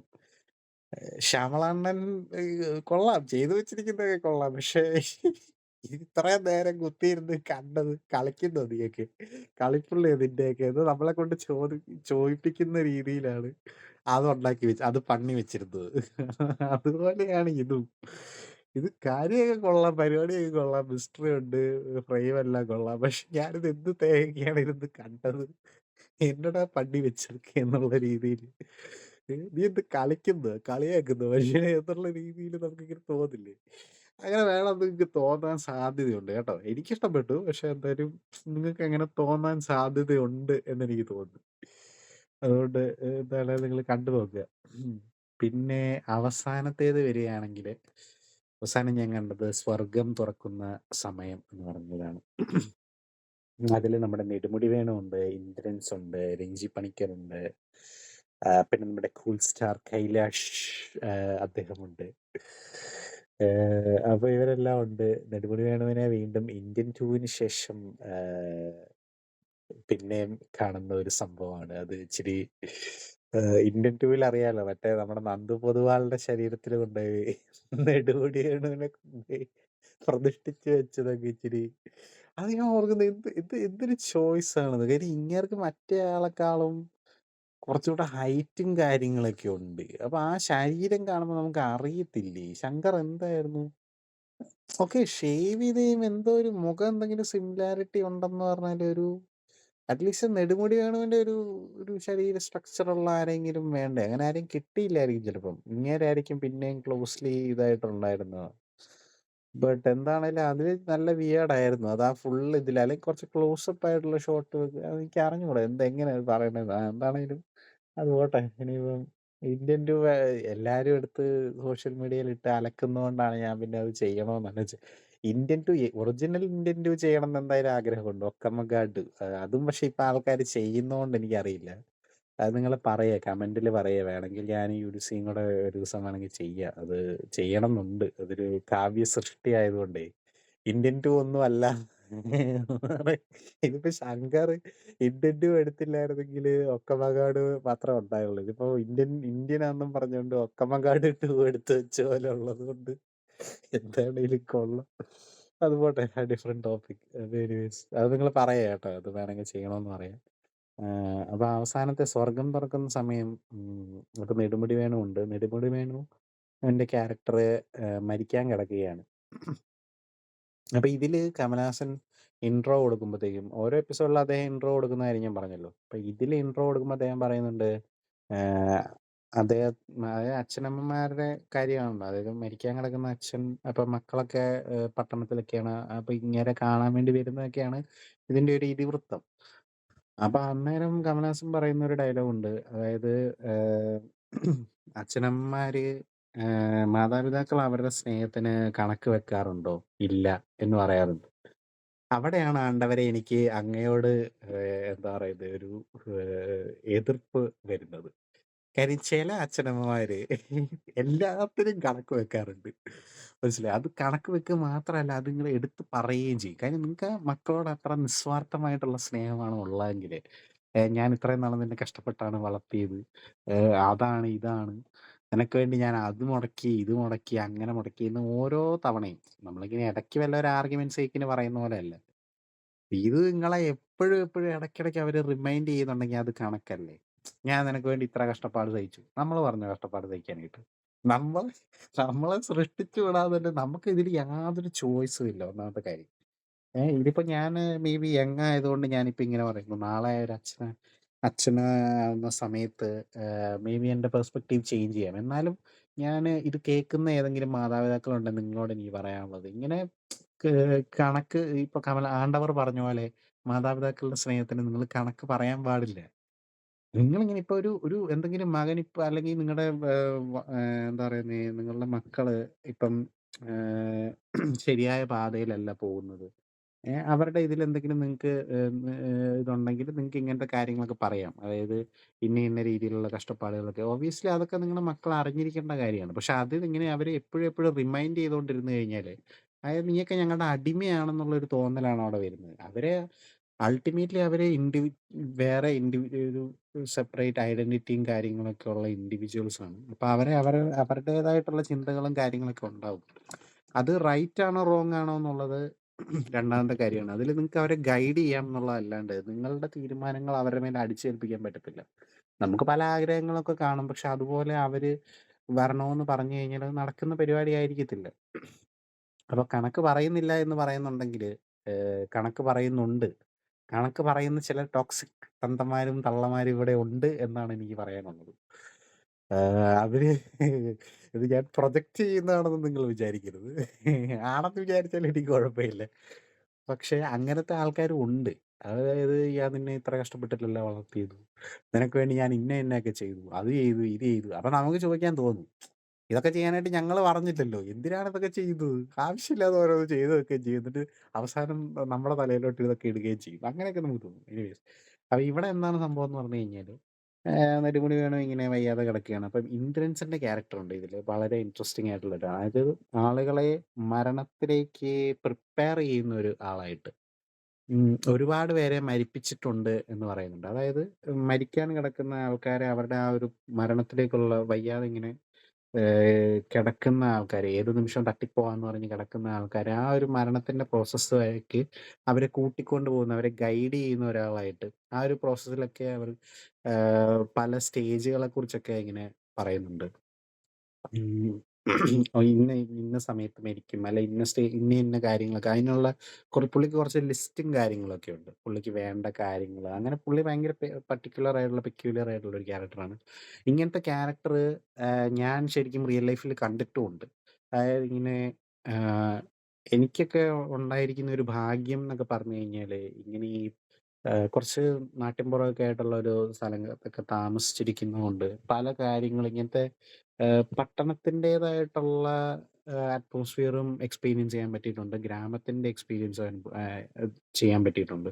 അപ്പൊ ഇവിടെ ഇങ്ങനത്തെ ഈ വയ്യാണ്ട് കിടക്കുമ്പോ ഇങ്ങനെ സ്പെഷ്യലിസ്റ്റുകളായിട്ട് വരുന്ന ആൾക്കാരെ ഞാൻ കണ്ടിട്ടുണ്ട്. ഇങ്ങനത്തെ ഒരു ഇത് വന്നിട്ട് പ്രാർത്ഥിക്കാനും, അതായത് ഇങ്ങനെ ഒന്ന് നാമം നാമം ജപിച്ചു കൊടുക്കാനും വെള്ളം കൊടുക്കാനും അവരെ ഇങ്ങനെ ബേസിക്കലി അവര് മരിക്കുന്നവരെ അവരെ ഇങ്ങനെ അതിലേക്ക് ഇങ്ങനെ ഈസ് ചെയ്ത് കൊണ്ടുപോയി പ്രിപ്പയർ ചെയ്ത് കൊണ്ടുപോകുന്ന ഇന്ദ്രൻസിന്റെ ആ ഒരു ടൈപ്പ് ക്യാരക്ടറുകളെ ഞാൻ കണ്ടിട്ടുണ്ട്. മരണം എന്ന് പറയുന്ന ഒരു സംഭവം ഉണ്ടല്ലോ, എപ്പോഴും ഒരു ഭയങ്കര ഒരു യുണീക്ക് ആയിട്ടുള്ള ഒരു എക്സ്പീരിയൻസ് ആണ്. ഇത് നമ്മളൊരു മരണ വീട്ടിൽ പോയാൽ തന്നെ ഒരു 50 സിനിമ എഴുതാനുള്ള കഥ അതിൻ്റെ അകത്ത് തന്നെ കാണും. കാര്യം ഓരോരുത്തരുടെയും മരണം പല ടൈപ്പിലായതുകൊണ്ടും അവിടുത്തെ ആളുകൾ പല ടൈപ്പിലുള്ള ആളുകൾ വരുന്നതുകൊണ്ടും അതിന്റെ പ്രിപ്പറേഷൻസും കാര്യങ്ങളും മറ്റേ പന്തല് ഉണ്ടാക്കുകയും എന്താ പറയുന്നത്, അച്ഛനോ അല്ലെങ്കിൽ പൂജാരിയോ ആരാന്ന് വെച്ചാൽ അവരെ വിളിച്ചുകൊണ്ട് വരിക, പിന്നെ അയൽവക്കക്കാരെയൊക്കെ അറിയിക്കുക, അവർക്കുള്ള ഫുഡ് കാര്യങ്ങള്, അങ്ങനെയുള്ള അതിന്റെ ബേസിക് പരിപാടികൾ തന്നെ വേറെ ഒരു ഡിഫറെന്റ് ടൈപ്പാണ്.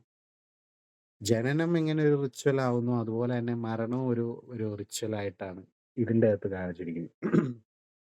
അതിൽ നെടുമുടി വേണു മരിക്കുകയോ ഇല്ലയോ എന്നുള്ളതൊക്കെ നിങ്ങൾ കണ്ട് അറിയുക, എന്താണ് സംഭവിക്കുന്നത് എന്നുള്ളതൊക്കെ. ബട്ട് ബേസിക്കലി ഇതാണ്. അപ്പം ഇതും ഭയങ്കര റിലേറ്റബിൾ ആയിട്ട് തോന്നി. കാര്യം എൻ്റെ വല്യപ്പൻ ഒക്കെ മരിച്ച ആ ഒരു ഇവന്റ് ഒക്കെ ഞാനിങ്ങനെ ഓർത്തു. വെള്ളിച്ചാച്ച ഇതുപോലെ തന്നെ എൻ്റെ അമ്മയുടെ അച്ഛൻ, അദ്ദേഹം മരിച്ചപ്പോഴും ഇതുപോലെ തന്നെയായിരുന്നു. കുറച്ച് നാൾ അദ്ദേഹം കിടപ്പിലായിരുന്നു. അപ്പം ഞങ്ങൾ മക്കളൊക്കെ പോയി, മക്കളും കൊച്ചുമക്കളും ഒക്കെ പോയി കാണുകയും ഒക്കെ ചെയ്തായിരുന്നു പുള്ളി മരിക്കുന്നതിന് മുന്നേ. ഞാനൊക്കെ പോയി കാണുന്നതൊക്കെ ഞാൻ ഓർക്കുന്നുണ്ട്, അമ്മയുടെ ഒക്കെ കൂടെ. അപ്പൊ അത് കഴിഞ്ഞിട്ട് ഞങ്ങള് ഈ വല്യച്ചാച്ചൻ മരിക്കുന്ന സമയത്ത് വല്യമ്മച്ചി ഇതിന്റെ അകത്ത് നെടുമുടി വേണുവിന്റെ വൈഫിന്റെ ക്യാരക്ടർ ഇരിക്കുന്ന പോലെ എൻ്റെ വല്യമ്മച്ചി എപ്പോഴും വല്യച്ചാച്ചന്റെ അടുത്തുണ്ടായിരുന്നു. വല്യച്ചാച്ചൻ മരിക്കുമ്പോഴും വല്യമ്മച്ചിയാണ് വെള്ളമൊക്കെ കൊടുക്കുന്നത്, അങ്ങനത്തെ കാര്യങ്ങളൊക്കെ ചെയ്യുന്നതൊക്കെ. അപ്പം പുള്ളി കുറച്ച് നാൾ കിടന്നിട്ടാണ് പോയത്. ഇതുപോലെ ഈ സെയിം സിറ്റുവേഷൻ തന്നെയായിരുന്നു അവിടെ. അപ്പം ഇതുപോലെ മക്കളൊക്കെ വരികയും, കാര്യം പ്രശ്നം എന്താണെന്ന് വെച്ച് കഴിഞ്ഞാൽ ഉണ്ടല്ലോ, നമ്മള് പലരും പല സ്ഥലത്തായിരിക്കുമല്ലോ മക്കളൊക്കെ ആണെങ്കിലും ഉണ്ടാവുക. അപ്പം അവരവരുടേതായിട്ടുള്ള ജീവിതവും കാര്യങ്ങളൊക്കെ ഉള്ളതുകൊണ്ട് അതൊക്കെ വേണ്ടെന്ന് വെച്ചിട്ട് ആയിരിക്കും അതായത് ആ തിരക്കുകളും കാര്യങ്ങളിൽ നിന്നൊക്കെ സമയം കണ്ടെത്തിയിട്ട് വേണം ഇങ്ങനെ വന്നിട്ട് മാതാപിതാക്കളെ കണ്ടുപോവാനൊക്കെ ആയിട്ട്. അത് നമുക്കത് പറയാം. പക്ഷെ എന്നാലും അതൊരു ഒരു ഒരു അതായത് ഏഹ്, ചില പോയിന്റില് നമുക്ക് ഇപ്പൊ എല്ലാവർക്കും ആഗ്രഹം അങ്ങനെയായിരിക്കും. മക്കള് കൂടെ ഉണ്ടാവണം, അങ്ങനെ ഉണ്ടാവണം. പക്ഷെ അത് എപ്പോഴും അത് പ്രാക്ടിക്കൽ ആയെന്ന് വരികയില്ല. കാര്യം ചില സിറ്റുവേഷൻസ് ഒക്കെ അങ്ങനെയാണ്. ഞങ്ങളുടെ വീട്ടിലാണെങ്കിലും ഇതുപോലെ തന്നെ വല്യമ്മച്ചി ഇതുപോലെ ഹോസ്പിറ്റലിൽ കിടന്ന സമയത്ത് പോയി നിൽക്കാനൊക്കെ അതായത് ആഹ്, എല്ലാവർക്കും ഭയങ്കര ഇതായിരുന്നു. എന്റെ അമ്മയാണ് പോയി നിന്നോണ്ടിരുന്നത്. ഞങ്ങൾക്കാരും ഇല്ല. ഞങ്ങൾക്കാരും ഇല്ലാത്ത സമയത്ത് ഞങ്ങള് പോയിട്ട് എന്റെ അമ്മ പോയി അവിടെ കുറെ നാള് ഹോസ്പിറ്റലിൽ കൂട്ടിയിരുന്നു. അപ്പൊ എന്റെ വീട്ടില് വേറെ ആരും ഇല്ല. അപ്പൊ അപ്പൊ മറ്റ് മക്കളൊക്കെ അവർക്ക് അവരുടേതായിട്ടുള്ള തിരക്കുകളും കാര്യങ്ങളൊക്കെ ഉണ്ട്. അപ്പൊ എന്തിനും ഏതിനും എന്റെ അമ്മ പോകുമെന്നുള്ള രീതിയില് മനസ്സിലായോ? അപ്പൊ അവരുടെ ഈ മക്കളുടെ ആ ഒരു കോൺഫ്ലിക്റ്റും കാര്യങ്ങളൊക്കെ ഉണ്ട്. ഇങ്ങനത്തെ സിറ്റുവേഷൻസ് ഒക്കെ വരുമ്പത്തേക്ക്. ആര് നോക്കും? ആര് പോയി നിക്കും? ഇതുപോലെ എന്തേലും എന്തേലും ഒരു ഇതില് സിറ്റുവേഷൻ വരുമ്പത്തേക്ക് ആര് കൂടെ നിന്ന് നോക്കും? അങ്ങനെയുള്ള കാര്യങ്ങളൊക്കെ ഉണ്ട്. അവരുടെ സമയം, പിള്ളേരുടെ സ്കൂളിങ്ങും കാര്യങ്ങളൊക്കെ മാറ്റിവെച്ച് വരിക. അങ്ങനത്തെ ഇതൊക്കെ ഭയങ്കര റിലേറ്റബിൾ ആയിട്ടുള്ള കാര്യമാണ്. ഈ സെയിം സിറ്റുവേഷൻസ് ഒക്കെയാണ് വല്യച്ചാച്ചൻ മരിച്ച സമയത്ത് എന്റെ വീട്ടിലും നടന്നത്. അപ്പം അതിലും ഇവര് മക്കള് തമ്മിലുള്ള ഈ ഒരു കോൺവെർസേഷൻസ് ഒക്കെ ഉണ്ടാവുമല്ലോ. അതായത് അവര് ഈ ഇതിലിപ്പം സുരഭിയുടെ ക്യാരക്ടർ തന്നെയാണ്. ഇതിലൊരു ഒരു കോയിൻസിഡൻസ് അല്ലെങ്കിൽ എന്താന്ന് വെച്ച് കഴിഞ്ഞാൽ തുടക്കത്തില് ഓളവും തീരത്തിന്റെ അകത്ത് സുരഭിയുണ്ട്. എൻഡിങ്ങില് വരുമ്പത്തേക്കും ഇതാണ് ഞാൻ അവസാനം കാണുന്നത്. അപ്പൊ ഈ എൻഡിങ്ങിലും പുള്ളിക്കാരിയുണ്ട്. അപ്പൊ പുള്ളിക്കാരിയിൽ തുടങ്ങി പുള്ളിക്കാരിയിൽ എൻഡ് ചെയ്യുന്ന പോലത്തെ രീതിയില്. എനിവേയ്സ് അപ്പൊ ഇവരുടെ സുരഭിയുടെ ക്യാരക്ടർ മറ്റൊരു മകളെ പറ്റിയിട്ട് ഇങ്ങനെ പറയുന്നുണ്ട്. ഓഹ്! അവര് ഏഹ് എന്താ പറയുന്നത്, അവര് വലിയ കാറും മറ്റേതും മറിച്ചതൊക്കെ ഉണ്ടെന്ന് പറഞ്ഞിട്ട് എന്താ കാര്യം? അച്ഛന് സ്വെറ്ററും ഇതും വേണമെന്ന് പറഞ്ഞു ഷോളും വേണമെന്ന് പറഞ്ഞപ്പോഴത്തേക്ക് വാങ്ങിച്ചു കൊടുക്കാൻ നമ്മളെ ഉണ്ടായിരുന്നുള്ളൂ. അപ്പൊ പുള്ളിക്ക് ഉപകാരം ഉണ്ടായത് ഞങ്ങളെ കൊണ്ടുള്ളൂ എന്നുള്ള രീതിയിലുള്ള ഒരു ഡയലോഗുണ്ട്. ആ ഒരു അങ്ങനത്തെ ഒരു കോൺവെർസേഷൻസ് റിയാലിറ്റിയിൽ ശരിക്കും സംഭവിക്കുന്നതാണ്. ഈ മക്കളുണ്ടെങ്കിൽ. അതായത് മൾട്ടിപ്പിൾ മക്കൾ ഉണ്ടെങ്കില്. ഇപ്പൊ എന്റെ വീട്ടിലെന്ന് പറഞ്ഞു കഴിഞ്ഞാൽ അവര് 8 മക്കളാണ് എന്റെ അമ്മയടക്കം. അപ്പൊ ഈ 8 മക്കൾക്കിടയിൽ ഈ ഇങ്ങനത്തെ കോൺവെർസേഷൻസ് ഒക്കെ വന്നിട്ടുണ്ടാവാം. ആ ഒരു ഇത് ഞാൻ കണ്ടതാണ്. അതുകൊണ്ടാണ്. അതായത് ഇങ്ങനെ അവര് വന്നിട്ട് ഇവിടെ ഇങ്ങനെ ഒരു സംഭവം നടക്കുന്നുണ്ട്. അതായത് വല്യച്ചാച്ച ഇങ്ങനെ മരിക്കാൻ കിടക്കുന്നു, അല്ലെ മരിച്ചു എന്ന് വിചാരിക്കുക. അപ്പൊ മരിച്ചതിന്റെ ആ ഒരു അവരുടെ കോൺവെർസേഷൻ അതൊന്നുമല്ല. അവരുടെ കോൺവെർസേഷൻ ഇങ്ങനത്തെ കാര്യങ്ങളൊക്കെയാണ്. ഈ മരിച്ച വാർത്ത അറിയുന്ന ദിവസം ഞാൻ ഓർക്കുന്നുണ്ട് അമ്മയുടെ ചേച്ചിയുടെ വീട്ടിലാണ് നിന്നത്. അപ്പൊ മൂത്ത ചേച്ചിയുടെ വീട്ടിലാണ് നിക്കുന്നത്. അപ്പൊ അവിടെ അമ്മയുണ്ട്. അമ്മയുടെ ഏറ്റവും മൂത്ത ചേച്ചിയുണ്ട്. അതിന് തൊട്ട് അമ്മയുടെ തൊട്ട് മുകളിലുള്ള ചേച്ചിയുണ്ട്. അമ്മയാണ് ഏറ്റവും ഇളയത്. അപ്പൊ ഇവര് 3 സിസ്റ്റേഴ്സ് ഉണ്ട്. പിന്നെ ഇവരുടെയൊക്കെ മക്കളെ ഞങ്ങളെല്ലാരും ഉണ്ട്. അപ്പൊ ഞാനവിടെ ഇങ്ങനെ നിക്കുമ്പത്തേക്ക് ഞാൻ നോക്കുമ്പോ ഈ എന്നോടിങ്ങനെ പറഞ്ഞു വല്യച്ചാച്ചൻ മരിച്ചു എന്നുള്ള കാര്യത്തില് പറഞ്ഞു. ഞാനപ്പൊ ഭയങ്കര സങ്കടായി. കാര്യം എന്റെ ഫേവറേറ്റ് വല്യപ്പനാണ്. 2 വല്യപ്പന്മാരിൽ അതായത് അപ്പന്റെ അപ്പനും അമ്മയുടെ അപ്പനിലും 2 വല്യപ്പന്മാരാണല്ലോ. അപ്പൊ ഈ 2 വല്യപ്പന്മാരിൽ എന്റെ ഫേവറേറ്റ് വല്യപ്പൻ ഇതാണ്. അമ്മയുടെയാണ്. ഫേവറേറ്റ് വല്യമ്മയും അമ്മയുടെ സൈഡിൽ തന്നെയാണ്. പക്ഷേ എനിക്ക് ഇവര് 2 പേരും ഭയങ്കര ഫേവറേറ്റ് ആയതുകൊണ്ട് എനിക്കിത് കേട്ട് കഴിഞ്ഞപ്പത്തേക്ക് ഭയങ്കര വിഷമമായി. ഞാനിങ്ങനെ അവിടെ ഇരുന്ന് സങ്കടത്തിലിങ്ങനെ ഇരിക്കുകയാണ്. വല്യച്ചാച്ച പോയല്ലോ എന്നുള്ള രീതിയില് വിഷമിച്ചിരിക്കുകയാണ്. വല്യച്ചാച്ചയുടെ ഫേവറേറ്റ് ആണ് എന്റെ അമ്മ. അപ്പം ഒബ്വിയസ്ലി ആ ഒരു സ്നേഹം 2 പേർക്കും എന്നോടും ഉണ്ട്. അപ്പം എനിക്കപ്പം ഭയങ്കര വിഷമമായിട്ട് ഞാനിങ്ങനെ ഇരിക്കും. ഞാൻ നോക്കിയപ്പത്തേക്ക് ഞാനപ്പം ഞാനും അന്നേരം ഓർത്തു കൊച്ചുമോനായിട്ടുള്ള എനിക്ക് എന്തോരം വിഷമമാണ്. സ്വന്തം അപ്പനല്ലേ മരിച്ചിരിക്കുന്നത്. അപ്പൊ ഇവർക്ക് എന്തോരം വിഷമം ഉണ്ടാവും നോക്കിയപ്പത്തേക്ക് അവരവിടെ ഇരുന്ന് വർത്താനം പറഞ്ഞ് ചിരിച്ച് കളിച്ചിരിക്കും. അപ്പൊ ഞാൻ ഓർക്കും ഇതെന്തോന്ന് ഇത്? ഇവർക്ക് വിഷമമൊന്നുമില്ലേ? അത് ഞാൻ ആലോചിച്ചു. പക്ഷെ അവർക്ക് വിഷമമുണ്ട്. കാര്യം ഒബ്വിയസ്ലി എന്നെക്കാളും കൂടുതൽ വിഷമമുണ്ട് അവർക്ക്. പക്ഷെ അവരുടെ ഒരു ഏജ് അവരാ പ്രായമൊക്കെ കടന്ന് വന്നിരിക്കുന്നതുകൊണ്ട് തന്നെ അവര് ഡീൽ ചെയ്യുന്നത് ഡിഫറന്റ് രീതിയിലാണ്. കാരണം അത് അവരുടെ വിഷമമൊക്കെ ഞാൻ അടുത്ത ദിവസം കണ്ടു ഞാൻ. അവിടെ ചെന്ന് കഴിഞ്ഞപ്പോഴത്തേക്ക് അതവര് ഫേക്ക് ചെയ്യുന്നല്ല. ഒരു ജെന്യുയിൻ ആയിട്ടുള്ള അവരുടെ ആ ഒരു അഫെക്ഷനും കാര്യങ്ങളുണ്ട്. കാര്യം എന്തൊക്കെ പറഞ്ഞാലും മരിച്ചിരിക്കുന്ന അവരുടെ അപ്പനാണ്. അപ്പൊ അവരുടെ ആ വിഷമവും കാര്യങ്ങളുണ്ട്. പക്ഷെ അവരത് കുറച്ചുകൂടി ഡീൽ ചെയ്യാനായിട്ട് എക്വിപ്ഡ് ആണ്. അപ്പൊ അതുകൊണ്ട് തന്നെ അവർക്ക് ആ വിഷമം ഉണ്ടെങ്കിലും അവര് പിന്നത്തെ കാര്യങ്ങളെക്കുറിച്ചാണ് അവിടെ ഡിസ്കസ് ചെയ്തിരുന്നത്.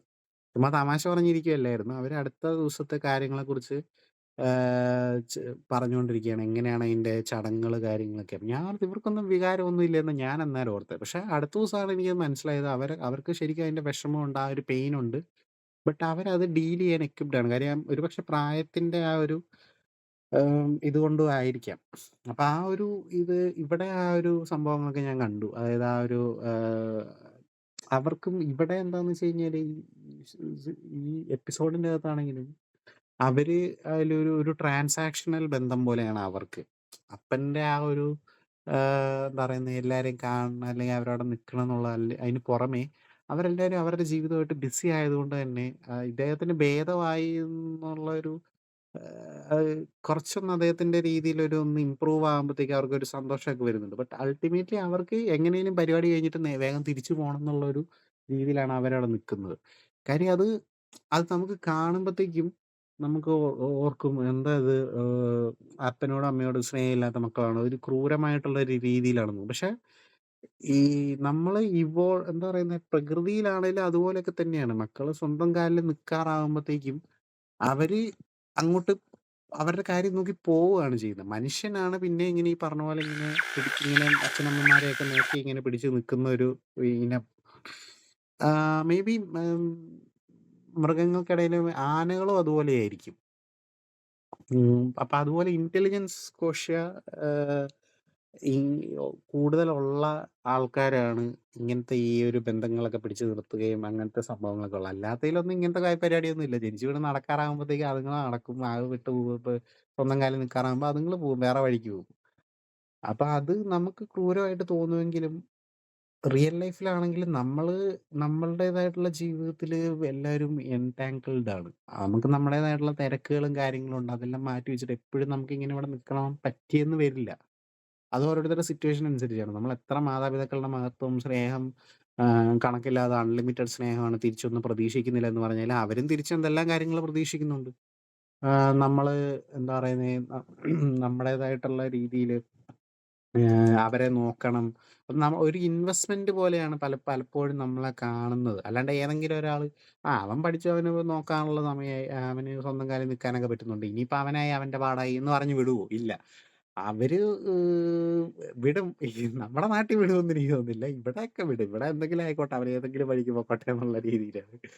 നമ്മുടെ നാട്ടിൽ എങ്ങനെയാന്ന് വെച്ച് കഴിഞ്ഞാല് അവൻ ഇന്ന രീതിയില് പഠിക്കണം. അവൻ എന്ത് പഠിക്കണം എന്നുള്ളത് പലരും ചോദിക്കാറില്ല. അല്ലെങ്കിൽ അവക്കെന്ത് പഠിക്കണം എന്നുള്ളതൊന്നും അറിയേണ്ട കാര്യമില്ല. നീ ഇന്നതാവണം. നീ ഡോക്ടറാവണം, എഞ്ചിനീയർ ആവണം, അല്ലെ ഇന്ന തേങ്ങയാവണം, അതാവണം എന്നുള്ള രീതിയിൽ പറഞ്ഞു വിടുന്നു. അവൻ നാളെ എന്തെങ്കിലും ഒരു ഇത് പറഞ്ഞുകൊണ്ട് വന്നു കഴിഞ്ഞാല് അതൊന്നും ഞങ്ങൾക്ക് അറിയേണ്ട കാര്യമില്ല. നീ ഞാൻ പറയുന്നത് ചെയ്താൽ മതി എന്ന് പറയുന്ന രീതിയിലാണ് പലതും നടക്കുന്നത്.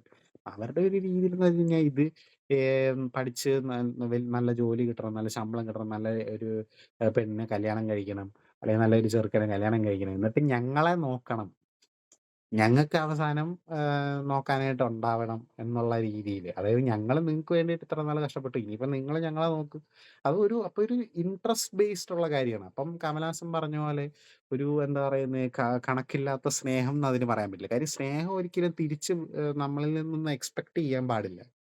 അതാണല്ലോ സ്നേഹം. അതിപ്പോ നമ്മൾ അതീന്ന് ഇതെന്ന് പറയുന്നത് ഒരു സ്നേഹമായിരിക്കില്ല. ഇതൊരു സ്നേഹം കലർന്ന ഇൻവെസ്റ്റ്മെന്റ് ആണ്.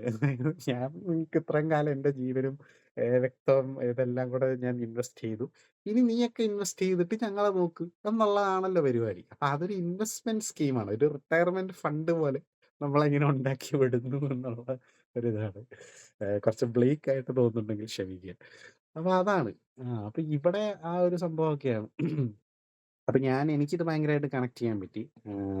ഇങ്ങനെയൊരു സിറ്റുവേഷനൊക്കെ നമ്മളില് പലരും ഒരുപക്ഷെ കണ്ടിട്ടുണ്ടായിരിക്കും. ഒരുപക്ഷെ നമ്മുടെ അച്ഛനമ്മമാരുടെ ഇതിലോ അല്ലെങ്കില് ഇതുപോലെ മുത്തച്ഛനോ മുത്തശ്ശിയുടെ ഇതിലോ ഒക്കെ കണ്ടിട്ടുണ്ടായിരിക്കാം. ഇപ്പൊ ഞാൻ എന്റെ വല്യച്ചാച്ചയുടെ ഇതുമായിട്ടാണ്. അപ്പൊ അതില് വേറൊരു സംഭവം എന്ന് വെച്ച് കഴിഞ്ഞാല് ഇതിന്റെ അകത്ത് മക്കളെ കാണുമ്പോഴത്തേക്കും നമുക്കങ്ങനെ തോന്നും. പക്ഷെ ഒരു കാര്യമുണ്ട്. എന്റെ വല്യമ്മച്ചിയും കൂടെ മരിച്ചു കഴിഞ്ഞപ്പോഴത്തേക്ക് വല്യമ്മച്ചി മരിച്ചിട്ട് ഇപ്പം 2023 മരിക്കുന്നത്. അപ്പം വല്യമ്മച്ചി മരിച്ചു കഴിഞ്ഞപ്പോഴത്തേക്ക് എന്റെ അമ്മ ആഹ് പറഞ്ഞൊരിതുണ്ട്. അമ്മ ഇനിയിപ്പോ എനിക്ക് ആരുണ്ട്? അതായത് അച്ഛനും അമ്മയും പോയി കഴിഞ്ഞപ്പോഴത്തേക്കും പുള്ളിക്കാരിക്ക് ശരിക്കും വേറെ സഹോദരങ്ങളും കാര്യങ്ങളൊക്കെ ഉണ്ട്. ഇവര് 8 മക്കളാണല്ലോ. അതിലിപ്പം ഒരാള് പോയി. ബട്ട് ബാക്കി എന്താ പറയാ അമ്മയ്ക്ക് പിന്നെ 6 പേരുണ്ട്. പക്ഷെ എന്നാലും ആഹ് വല്യമ്മച്ചിയും കൂടെ മരിച്ചു കഴിഞ്ഞപ്പോഴത്തേക്കും ഇനിയിപ്പോ ആരുണ്ട് എന്നുള്ളൊരിത് വന്നു. അപ്പോഴാണ് ഞാൻ ആലോചിച്ചത്. എന്റെ രീതിയിൽ ഞാൻ ആലോചിച്ചു. ഇപ്പം ശരിയാണ്. നമ്മുടെ മാതാപിതാക്കള് നമ്മളെന്തെല്ലാം അവര് തമ്മിൽ അഭിപ്രായ വ്യത്യാസവും കാര്യങ്ങളൊക്കെ ഉണ്ടെന്ന് പറഞ്ഞാലും, അൾട്ടിമേറ്റ്‌ലി അവര് പോയി കഴിയുമ്പത്തേക്ക് അതൊരു ഭയങ്കര ഒരു നഷ്ടം തന്നെയാണ്. അത് പോയി കഴിയുമ്പം എന്താ പറയുന്നെ, അവർക്ക് റീപ്ലേസ് ചെയ്യാനായിട്ട് നമുക്ക് മറ്റാരും ഇല്ലല്ലോ. അപ്പം അത്രയും കാലം നമ്മുടെ ഒരു ഭയങ്കര ഒരു നമ്മുടെ തന്നെ ഒരു പാർട്ടായിട്ടുള്ള ഒരു സംഭവം പോകുന്ന പോലത്തെ ഒരു ഫീലിംഗ് ആയിരിക്കും നമുക്ക് കിട്ടാന്ന് ഞാനിങ്ങനെ ആലോചിച്ചു. കാര്യം എന്റെ അമ്മയ്ക്ക് അങ്ങനത്തെ ഒരു ഇതാണ് ഉണ്ടായത്. വല്യമ്മച്ചിയും കൂടെ പോയി കഴിഞ്ഞപ്പോ അപ്പനും പോയി, അമ്മയും പോയി എന്നുള്ള രീതിയില്. അമ്മ അപ്പഴത്തേക്കും, അതായത് അമ്മയ്ക്കൊരു കൊച്ചുണ്ട്. അവന് വ വ എന്താ പറയാ, കെട്ടിക്കാൻ പ്രായമായിട്ടുള്ള ഒരു പയ്യനായിട്ട് പോലും അമ്മ പോകുമ്പഴത്തേക്ക്, പുള്ളിക്കാരിയുടെ അമ്മ പോയപ്പഴത്തേക്ക് എന്റെ അമ്മ അത് ഇനിയിപ്പോ എനിക്ക് ആരുണ്ട് എന്നുള്ള രീതിയില് ചിന്തിച്ചപ്പഴേ, അപ്പൊ ഞാനിങ്ങനെ ഓർത്തു എന്തുമാത്രം അത് അമ്മ എന്നുള്ള ആ ഒരു ഫിഗർ എന്റെ അമ്മയുടെ ജീവിതത്തിൽ എന്തുമാത്രം പ്രോമിനന്റ് ആയിരുന്നു. പുള്ളിക്കാരി വല്യമ്മച്ചിക്കിപ്പം പ്രത്യേകിച്ച് അങ്ങനെ അവസാന സമയത്തൊക്കെ വലിയ എന്താ പറയുന്നെ, ഭയങ്കര ഉം പ്രത്യേകിച്ച്, അതായത് അമ്മയ്ക്ക് വേണ്ടിയിട്ട് അമ്മേനെ എന്റെ അമ്മേനെ നോക്കാൻ മാത്രമുള്ള ഇതിലൊന്നുള്ളതൊന്നും അല്ല. പക്ഷെ എന്നാലും പുള്ളിക്കാരി പോയപ്പോഴും അമ്മയ്ക്ക് ആ ഒരു ഫീലിംഗ് കിട്ടിയെന്നുണ്ടെങ്കില് എന്തുമാത്രം മാതാപിതാക്കള് നമ്മുടെ ജീവിതത്തിൽ ഇമ്പോർട്ടന്റ് ആണ്. അവര് പോകുമ്പോ ഉള്ള ആ ഒരു നഷ്ടം നമുക്കൊരിക്കലും നികത്താൻ പറ്റില്ല. ഞാനന്നേരം ഓർത്തു എന്റെ അമ്മ പോവാണെങ്കിൽ എനിക്ക് എന്തുമാത്രം ഫീലിംഗ് വരും. എന്നൊക്കെ ഉള്ള രീതിയില് ഞാനൊരു നിമിഷം ചിന്തിച്ചു. അപ്പം ഈ 'സ്വർഗ്ഗം തുറക്കുന്ന സമയം' കണ്ട് കഴിഞ്ഞപ്പത്തേക്കും, ജയരാജാണ് സംവിധാനം ചെയ്തിരിക്കുന്നെ. അപ്പൊ അത് കണ്ടപ്പം എനിക്ക് പെട്ടെന്ന് എന്തോ എന്റെ ഇതുപോലെ വല്യച്ചാച്ചയുടെ മരണവും, ആഹ് അമ്മയുടെ ഈ വാക്കുകളും അങ്ങനത്തെ കാര്യമൊക്കെ പെട്ടെന്ന് കണക്ട് ചെയ്തു. മാതാപിതാക്കളുടെ സംഭവങ്ങളൊക്കെ ഓർത്ത് കഴിഞ്ഞപ്പം അങ്ങനെ. ആഹ് എനിവേയ്സ്, അപ്പൊ അതും വളരെ നല്ലൊരു ഇതാണ്. അപ്പം ഈ കൂട്ടത്തില് ഇത്ര ഇതില് മേബി എന്തെങ്കിലും പറയണോന്നുണ്ടെങ്കി വേണെങ്കി ഈ ഈ ഈ സംഭവത്തിന്റെ കാര്യം പറയാം. ഈ അഭയം തേടി വീണ്ടും ഏഹ് അപ്പനാ പൊട്ടനാ കളിക്കുന്നോ നീ എന്നുള്ളൊരു രീതിയില് കൊണ്ടുവന്നു. പിന്നെ വേണമെങ്കില് കടൽക്കാറ്റിന്റെ കടൽക്കാറ്റും അങ്ങനെ വലിയ പ്രശ്നമൊന്നും ഇല്ലെന്നേ. അത് കുഴപ്പമൊന്നുമില്ല സത്യം പറഞ്ഞു അത് എല്ലാം കണ്ടോണ്ടിരിക്കാൻ പറ്റുന്നതാ കേട്ടോ. നമുക്കങ്ങനെ ബോറടിപ്പിക്കുന്ന ഒന്നും തന്നെ ഈ ഇതിലുണ്ടായിരുന്നില്ല. കാര്യം എല്ലാം നല്ല രസമായിട്ട് തന്നെ അവര് ചെയ്തിട്ടുണ്ട്. അങ്ങനെ മൊത്തത്തിൽ മനോരഥങ്ങൾ നല്ലൊരു അറ്റംപ്റ്റ് ആണ്. നല്ല ഇതാണ്. ഇനിയും കൂടുതലും ഇങ്ങനത്തെ സംഭവങ്ങളൊക്കെ വരണം. എന്റെ ആഗ്രഹം എന്ന് പറഞ്ഞു കഴിഞ്ഞാൽ മലയാളത്തിലെ ഒരു ടോപ്പ് ടിയർ ആക്ടേഴ്സ് എല്ലാം ഇങ്ങനത്തെ വരണം. കാര്യം മമ്മൂട്ടി, മോഹൻലാൽ വന്നു. അതുപോലെ മറ്റ് നടന്മാര് പൃഥ്വിരാജ്, അല്ല അങ്ങനത്തെ ആൾക്കാരെല്ലാം കൂടെ വരുവാണെങ്കിൽ ഒരു 2020 ബട്ട് സ്പ്ലിറ്റ് ഇൻടു ഇതുപോലെ ഡിഫറെന്റ് എപ്പിസോഡ്സ് എന്നുള്ള രീതിയില് ആരെങ്കിലും ഒരു അറ്റംപ്റ്റ് ചെയ്യുവാണെങ്കിൽ നന്നായിരിക്കുമെന്ന് എനിക്ക് തോന്നുന്നു. ഒരു രസമായിരിക്കും കണ്ടോണ്ടിരിക്കാനായിട്ട്. ഓരോ സ്റ്റാർസും ഇങ്ങനെ ഓരോ എപ്പിസോഡില് വന്നു പോകുന്നത്. ഇതിലും അങ്ങനെ കാണാൻ പറ്റി. കാര്യം ആസിഫ് അലിയുണ്ട്, ബിജു മേനോനുണ്ട്, ഫഹദ് ഫാസിലുണ്ട്, മമ്മൂക്കയും ലാലേട്ടനൊക്കെ വരുന്നുണ്ട്. അപ്പം അതുപോലത്തെ അറ്റംപ്റ്റ് ഇനിയും ഉണ്ടാവട്ടെ എന്ന് ഞാൻ ആഗ്രഹിക്കുകയാണ്. അപ്പൊ അത് പറഞ്ഞുകൊണ്ട് ഇന്നത്തെ എപ്പിസോഡ് ഇവിടെ വൈൻഡപ്പ് ചെയ്യാന്ന് വിചാരിക്കുന്നു. അപ്പം നിങ്ങള് മനോരഥങ്ങളിൽ കാണാത്തവരുണ്ടെങ്കില് തീർച്ചയായും കാണുക. സീ5-ൽ അവൈലബിൾ ആണ്. നല്ല രസമുള്ള ഒരു ആന്തോളജിയാണ്. കേരള കഫേ പോലെ തന്നെ നല്ല മികച്ച ഒരു അറ്റംപ്റ്റ് ആയിട്ട് എനിക്ക് ഫീൽ ചെയ്തു. കൊള്ളാം. അപ്പം കണ്ടിരിക്കുക. എനിവേസ്, വിത്ത് ദാറ്റ് സെഡ്, നിങ്ങളെല്ലാവരും സബ്സ്ക്രൈബ് ചെയ്യണം. കാണുന്നവരെ എന്നോട് ഓർമ്മിപ്പിച്ചുകൊണ്ട്, this is me mister Digambaran signing off. By.